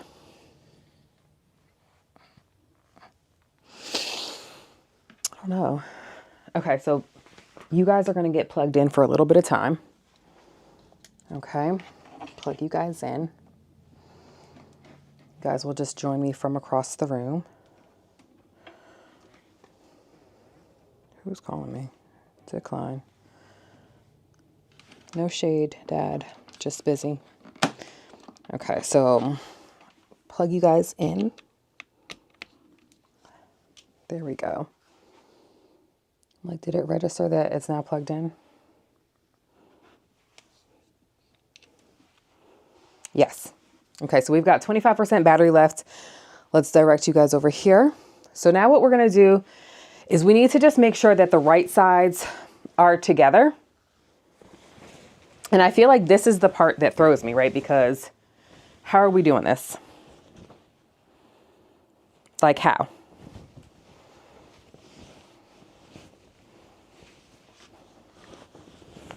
I'm also like, this is a lot of A lot of fabric, guys. A lot of fabric. Okay. So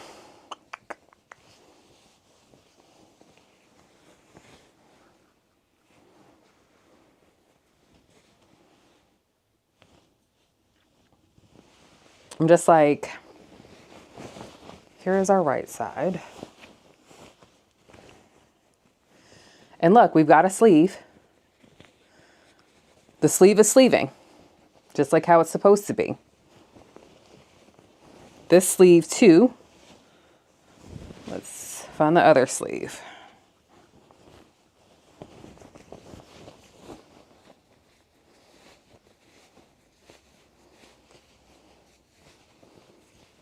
Okay. But see, that's the thing, is that you can't,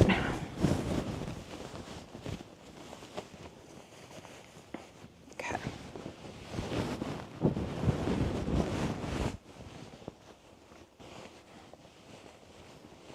I don't mean to be struggling with this the way that I am.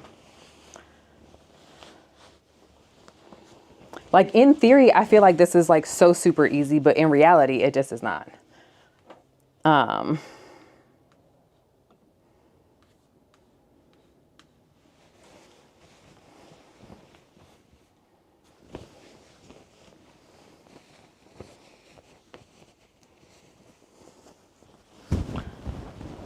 like, did I twist this when I put it in?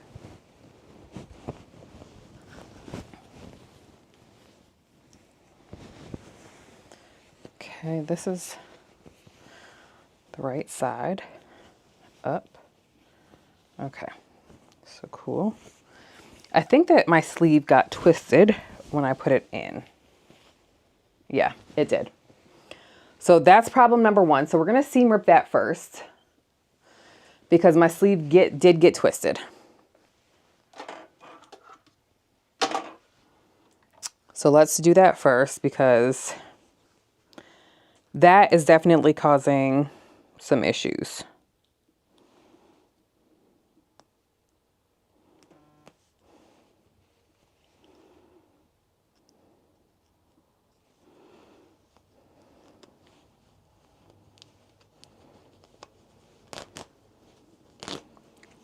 So that is what we're going to fix first.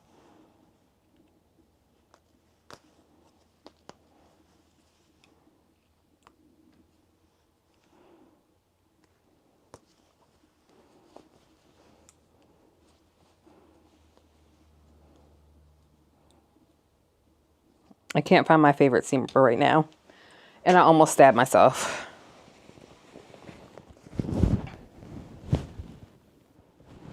Okay, so that was problem A. But let's make sure that everything is completely untwisted before I go ahead and continue.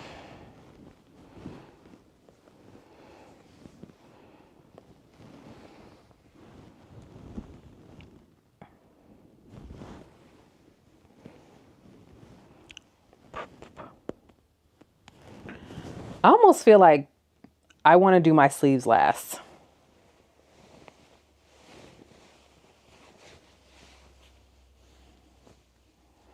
Because I'm like, everything else to me makes sense besides that.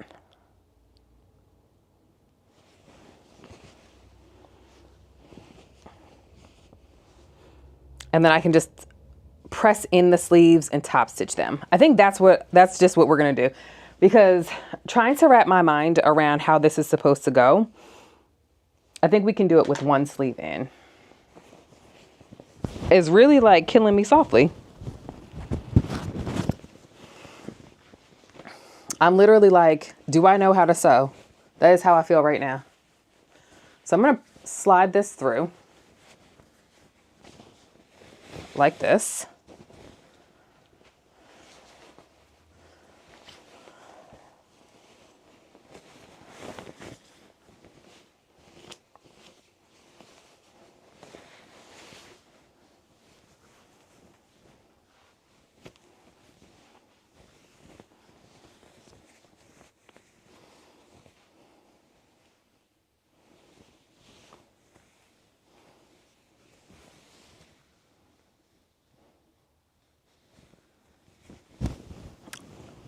I feel like you guys can see me thinking about this, and for me, it just doesn't make enough sense for me to do it this way because I just visually cannot see it. You know what I mean?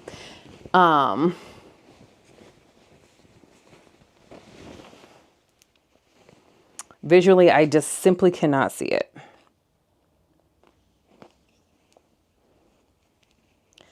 And I also just feel like I can just hit it with like a little top stitch, press them in,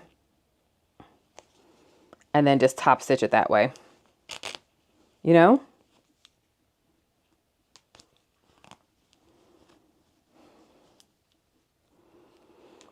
Because also the amount of, I don't have very much more juice in here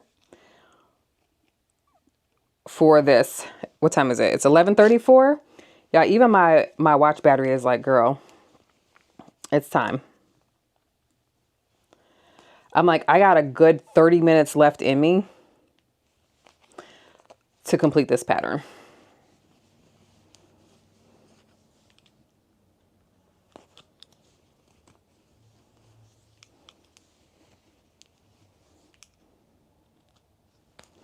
So what we're going to do instead is we're going to put our right sides together. We're going to attach our lining that way. We will go ahead and flip it out through the hole that I left inside of the lining. And then from there, we'll put our sleeves through and do it that way. Okay. So.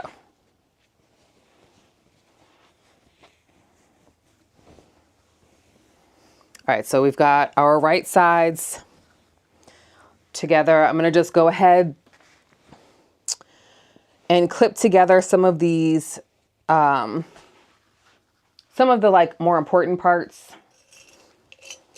because it's a lot of fabric and I don't want to get lost in the sauce. So we're gonna just clip together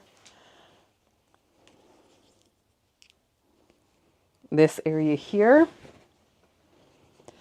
I'm going to clip together our shoulder seams.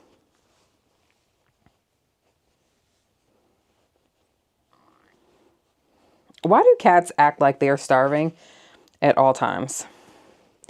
Cats and kids, y'all, will have you feeling like you have not fed them in 13 days, 4 hours, 2 weeks, right? Because yeah, I just don't even get it. My cats get fed twice a day. And in their like in between time, you would think that they were never fed. You would just really think that. But they have been fed. And then like their food is outside in the garage along with my fabric. And guys, they be out there trying to break in and try to scavenge their food.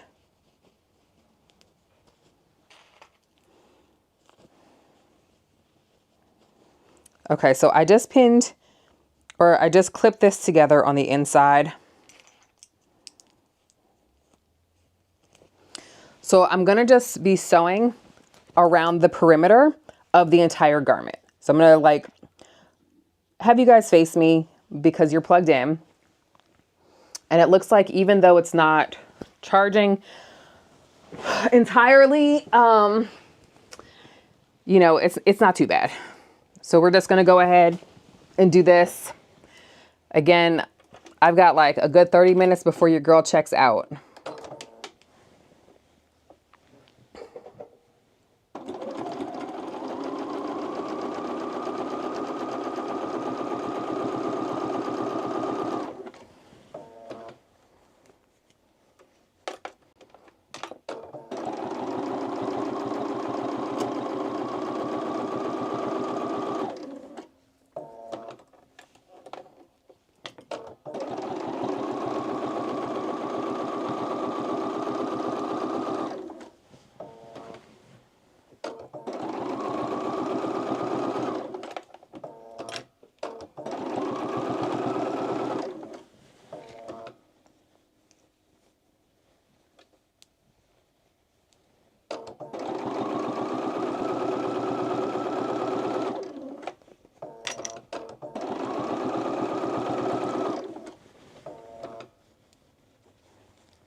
I'm going to put my larger like board thing back in, so that way it's just kind of easier for me to navigate all this fabric, because my fabric was starting to pull as it dropped down, which is not what I want it to do.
Okay, so now we're hitting the bottom hem.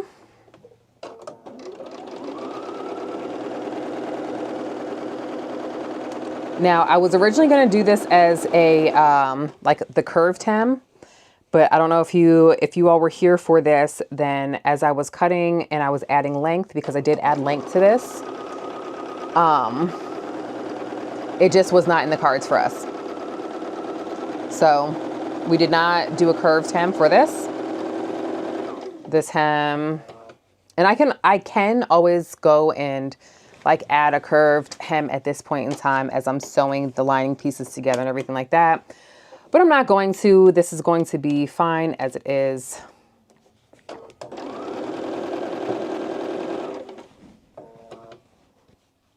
Not my cat scaring themselves and then running down the damn stairs. Whew, but this lace, I mean, this silk is like, dare I say, a mess? Like, it is unraveling so quickly.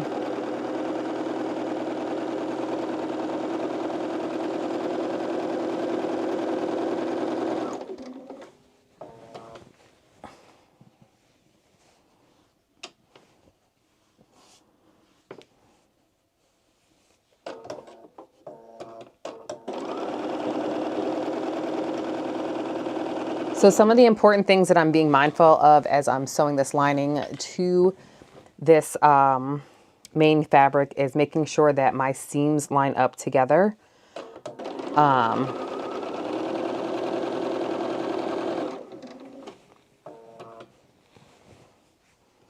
Because I feel like that will tell me, like, I feel like the silk has stretched out a little bit, but even if it stretches out, if those seams are lined up, then the jacket will lay correctly, if that makes sense.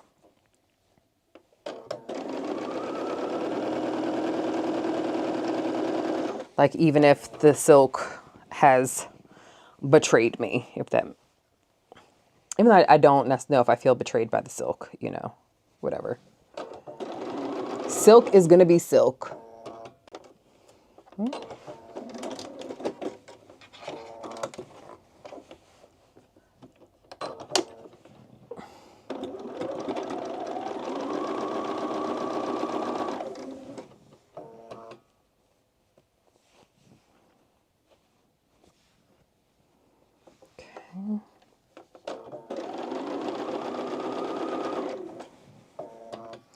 So unrelated to anything, my brother is in Thailand.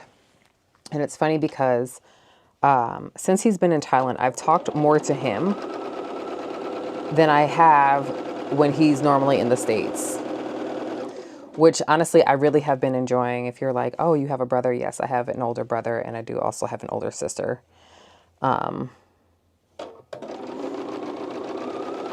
They don't live any place near me.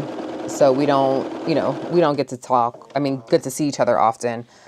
I did see my brother last year when I was in New York for Frock Tales, which is one of the main reasons why I was like, oh, definitely going to Frock Tales so that I can, you know, of course, see my big brother.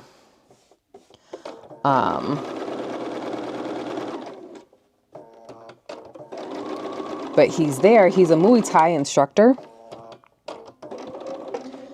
And the classes that he teaches, he was like, oh, everyone always asks me if I've actually trained in Thailand, and I haven't. And so I feel like I need to become a better instructor.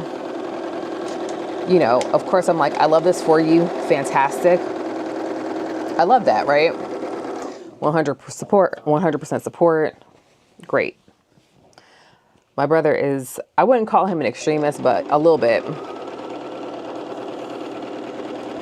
He's like, if I'm going to, I want to be the best. So I've got to, you know, train with the best. I got to do the best of the best.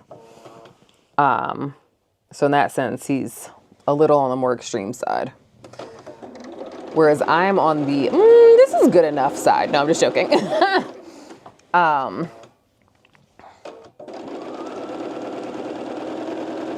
Sometimes I wonder if I would like go to like a boot camp or something like that for sewing. As opposed to just like teaching myself and struggling through it, you know? Which is always a good question in my opinion, you know, like how dedicated are you, right? Like, are you dedicated enough to, you know, do what it takes in order to become like a master or whatever? Or are you content with just being good enough at things in life? All right, so let's go ahead and flip this out and see how this is looking. Again, we're gonna have to flip it through the hole. Let's see where, here we go. I found it. And I didn't snip anything yet. I can always flip it back through if I need to. It feels like I'm birthing a bag right now. If you've never made a bag and you don't know what I'm referencing. Whenever you birth a bag and you flip it right side out so that you can kind of see the fruits of your labor. It's called birthing. Birthing the bag. Now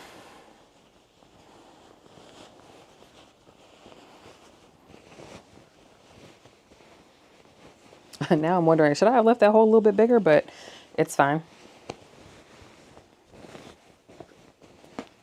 I do kind of feel like all of that pressing that I did, I'm like, was it for naught?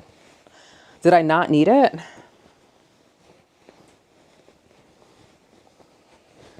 Good morning. Y'all, it's almost afternoon. That's why we got to finish this up. We can't be out here for too long doing the same thing. You know what I'm saying?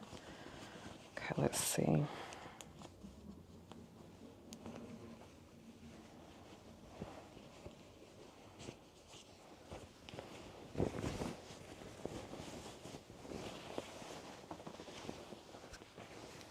Okay, not gonna lie, it's a vibe. But I tell you what, that silk was like, baby. I know that I'm silk, but definitely about to unravel and shed all over the place. So, okay. All right. Wow. We did that. This is like fantastic. So I do feel like I need to like stick my fingernails into these spots and really like, of course, push them out. But wow, look at that shit. We did it. Got me over here feeling like Dora the Explorer. We did it. We did it. We did it. Hey, Felicimos, we did it. That's exactly how your girl's feeling. Okay.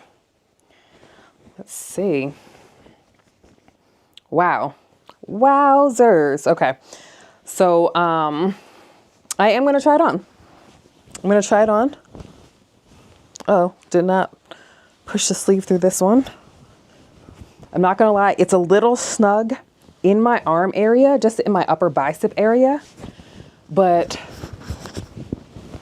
other than that, it feels really good. And I do need to add, you know, like the buttonhole and the button.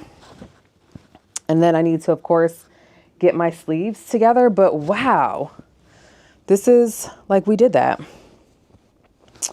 We did it. Dare I say, like, color me shocked and impressed. Okay. I am going to go ahead and hit it with the top stitch after I'm done pressing. Because I don't want that silk to be coming outside. I don't want that silk coming outside the line that it belongs in. So let's go ahead and press it like our life depends on it. Okay.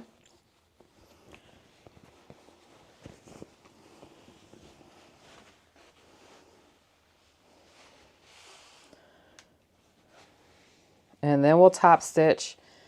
And as we're pressing, we're going to, of course, be making space. I feel like in this lapel area is really, I'm like, is it on? Yes, there we go. Is really where I need to focus on.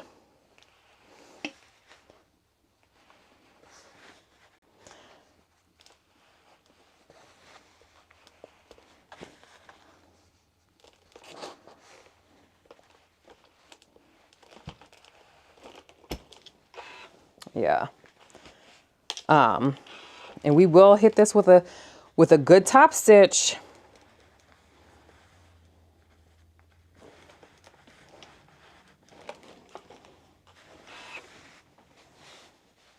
Ooh, my ironing board got hot.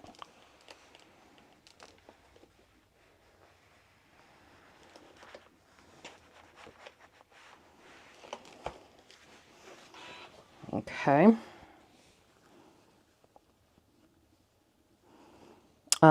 This has been a journey. It's been a journey. I feel like an important question to ask and answer is, would I make this again? I would.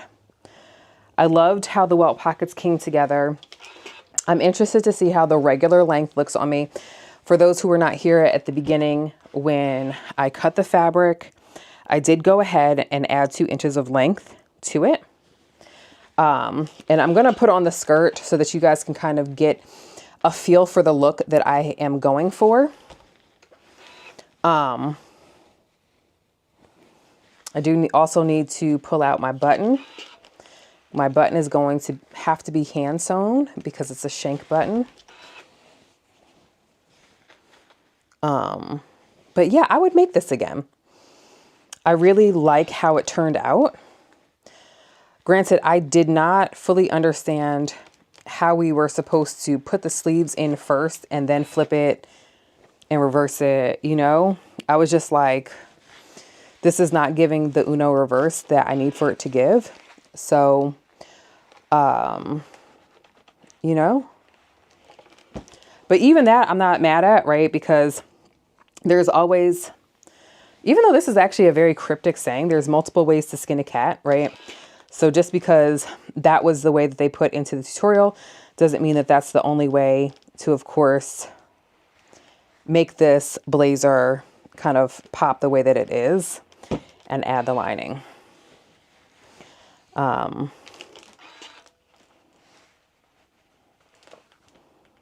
Also, who came up with that saying of there's more than one way to skin a cat? Like, what do they do for a living? And why are we skinning cats?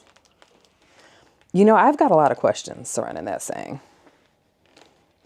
Like, why are we skinning cats? And why is that an example of how to do something?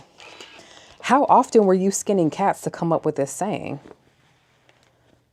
Definitely gonna probably end up Googling that after I'm done here. Unless, of course, one of you guys wants to drop it to me. Good morning, Rosalind.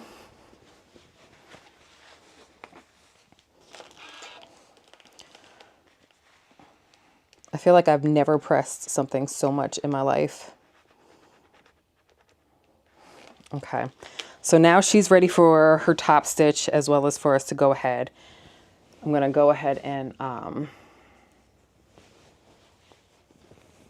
get these sleeves together as well. And I actually think that what I'm gonna do with the sleeve, let me see.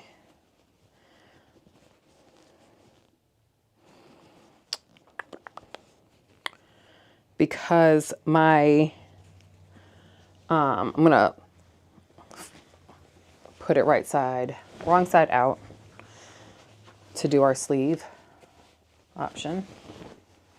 But I almost feel like if I fold the black sleeve down or the outer sleeve down twice, it's going to give me what I need because I have more space, right? But I also don't want any fraying. So that's what I'm going to do is I'm going to fold it down twice. That's once, press. And then the second time is going to fully enclose the silk or the lining. And that way, if I decide to fold or like roll my sleeves at all, it'll look good too.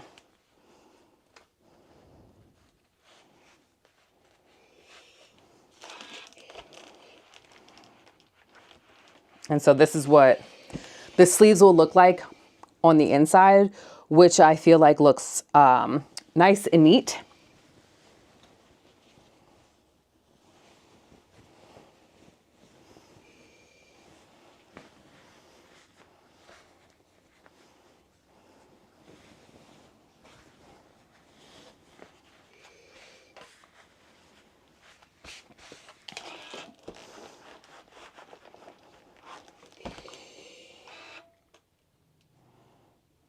Okay, we're gonna fold it down once small.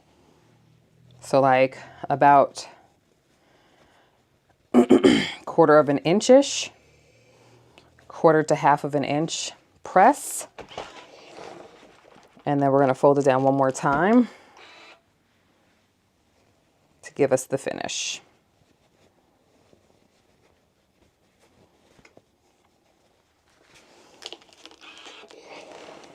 All right, and now we're ready to finish this garment up. Let's see about that button.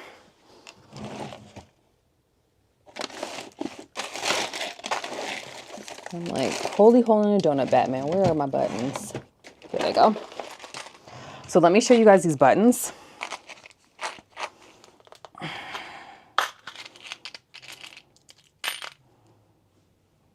It's giving, right? I feel like that button is fantastic. So we'll also be putting our buttonhole in as well.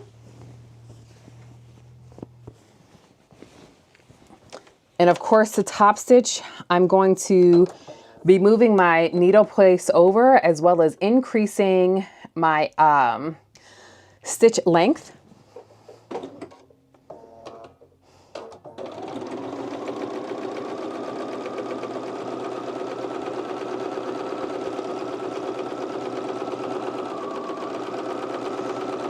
So my needle point is at the 3 spot, and then my stitch length is 3.5.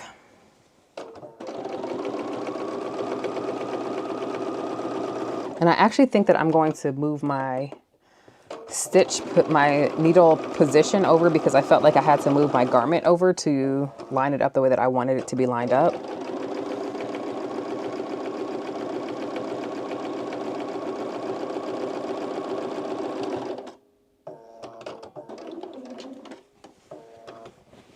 Okay.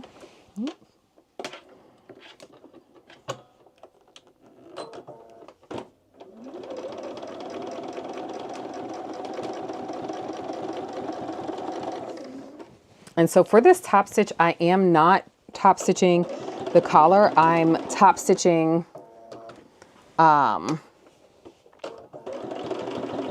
the neck.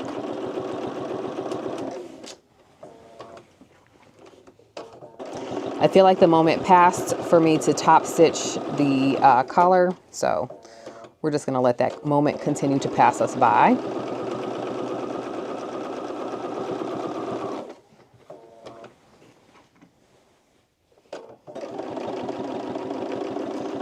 But I'm really excited about this button. I'm so happy that I randomly bought these buttons mad long ago and never used them.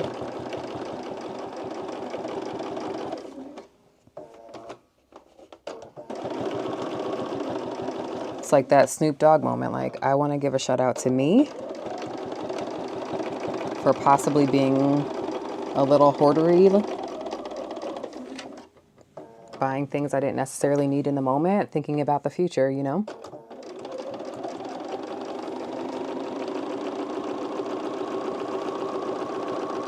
Now, my sewing machine comes with a couple of different, well, I have a couple of different feet with it. I have the option to have a dual feed, which I just did decide to use. So I am using foot 1D. And I feel like it adds just an extra layer, especially because I was working with silk. I feel like it adds just an extra layer of security with those slippery fabrics. So that's why I opted to use that foot today. Even though I was also working with,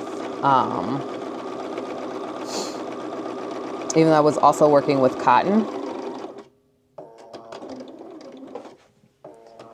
I do find that, like, if you're making lingerie or something along those lines, having your dual feed is always a beautiful option if you do have it. And because silk is, you know, typically associated with being a fine fabric and stuff like that, I felt like it was appropriate to use that foot.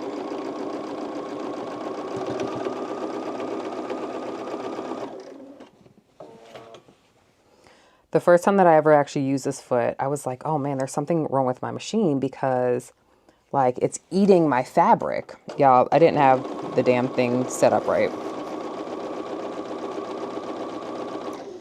Even people with expensive machines mess up those machines, right? Like, you don't get an expensive machine and all of a sudden you're like cured from mess ups. Obviously, as we had a couple of little mishaps here today. Nothing that we couldn't handle, though. So one of the other reasons why I chose this lining fabric, right, because it is so different. It's definitely not what someone would expect, I think, using an Ankara fabric as the main fabric. But the skirt that I wanted to wear this with is gray. And so I feel like, because it's like of a cooler tone, right? Having the cooler tones on this inside ties things together really well. And so of course I can also wear it with like warm tones and everything like that. But I feel like adding that cool tone, just made it more versatile with what I could wear it with. So.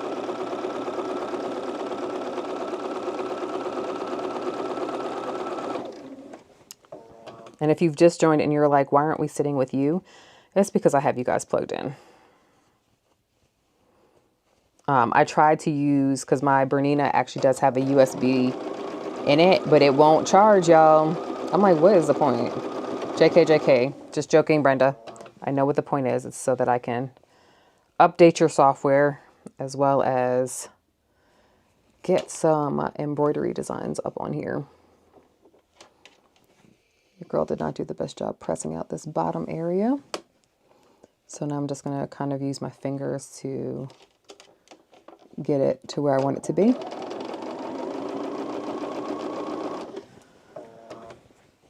So, one of these lives I was talking about a book that I was reading, and everybody was like, oh, I want to read the book too. So I've switched genres now. Your girl is now big into fantasy. And I'm reading Sarah J. Maas after reading Rebecca Yarros' Imperium series. She only has 2 books out, and I say it only lightly because those books are super long. I read them in a weekend, and then it took me 2 weeks to get over my book hangover. Like, I was fiending, like, you would have thought that I had a problem, right? Like, you would have thought that I had never read other good books in my entire life. And I read really good books, and I'm an avid reader, so I've read a lot of really good books too. But apparently none were as good as, the one that I had read, because I was like, one, I was very upset that the world that I was living in did not actually have dragons in it, because I'm just like, being a regular person is so lame after reading these books, right? I'm like, no one has magic. There are no dragons. I was really just like, what is life? I'm like, my husband doesn't like say the things to me that like my book boyfriend says. Your girl was really struggling. So anyway, now I'm reading the Sarah J. Maas Throne of Glass series, which I left myself on the biggest cliffhanger last night because I was up last night reading. And I'm slowly dying on the inside because I'm just like, oh my gosh, what is going to happen next? Because at this point in time, one of the characters is about to be killed or might be killed, but I'm just like, they can't let it happen. I'm like, they can't possibly, and I'm trying not to give too many spoilers, but I don't know, man. Like, I might end up giving some spoilers because are y'all going to read this with me or not? I'm on book 5 of the actual series, but really book 6 because they actually have a prequel as well. So I don't know if y'all are going to be able to catch up. So there might be some spoilers here, but either way, like, one of the witches is about to get killed, and I'm just like, no, don't kill her. She's lived through so much. I'm like really attached to this witch, I'm like, she's really like suffered and she doesn't deserve this, So anyway,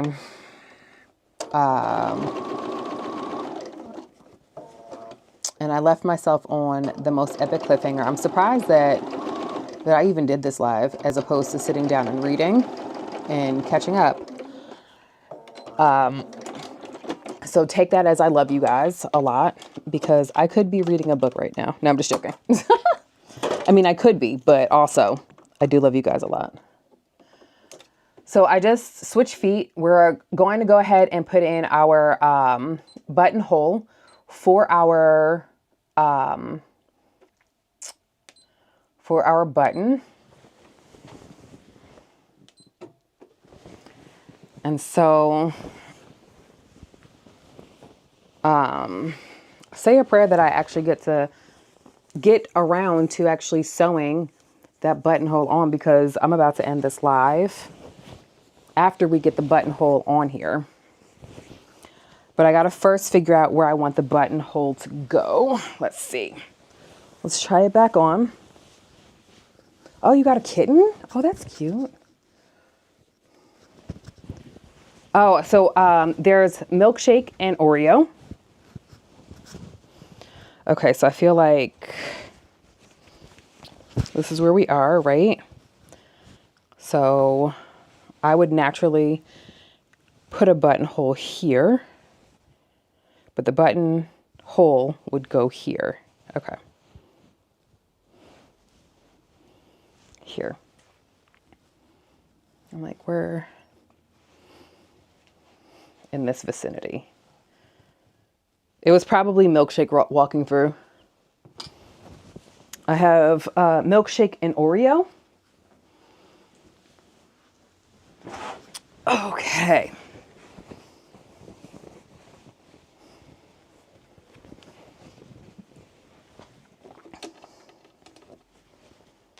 Let's see. Now I just got to make sure that the length is going to fit this button. I think that will work.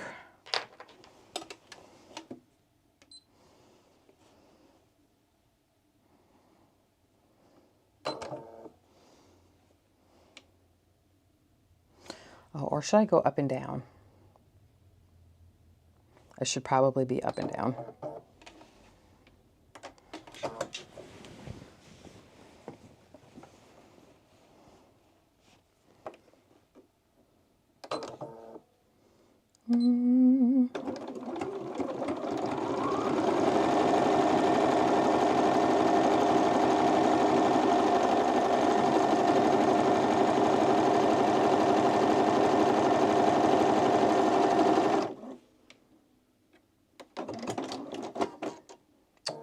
All right, so we did go ahead and add our buttonhole in.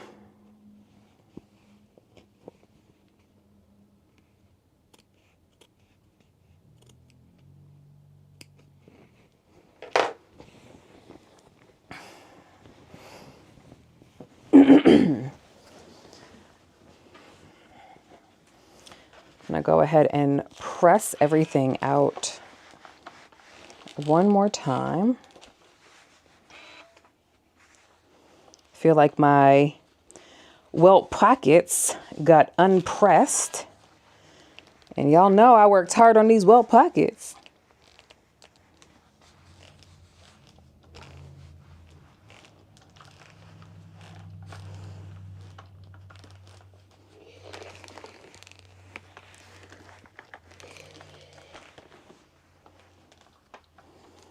Okay, let's get rid of that.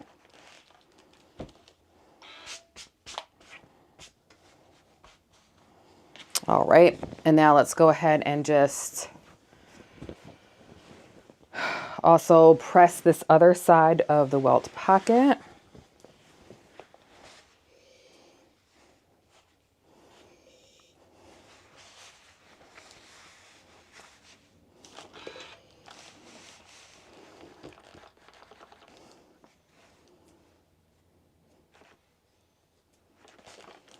There we go. Now let's press down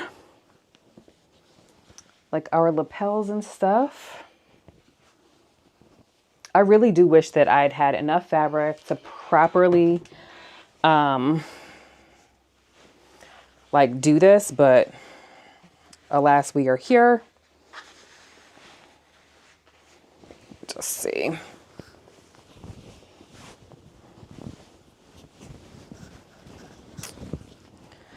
Y'all, it's a good look. But the pockets are in a perfect position. Okay, so let me put this skirt on so that you guys can kind of get the feel for what's happening and why I made this choice. So this is the skirt that is currently in testing.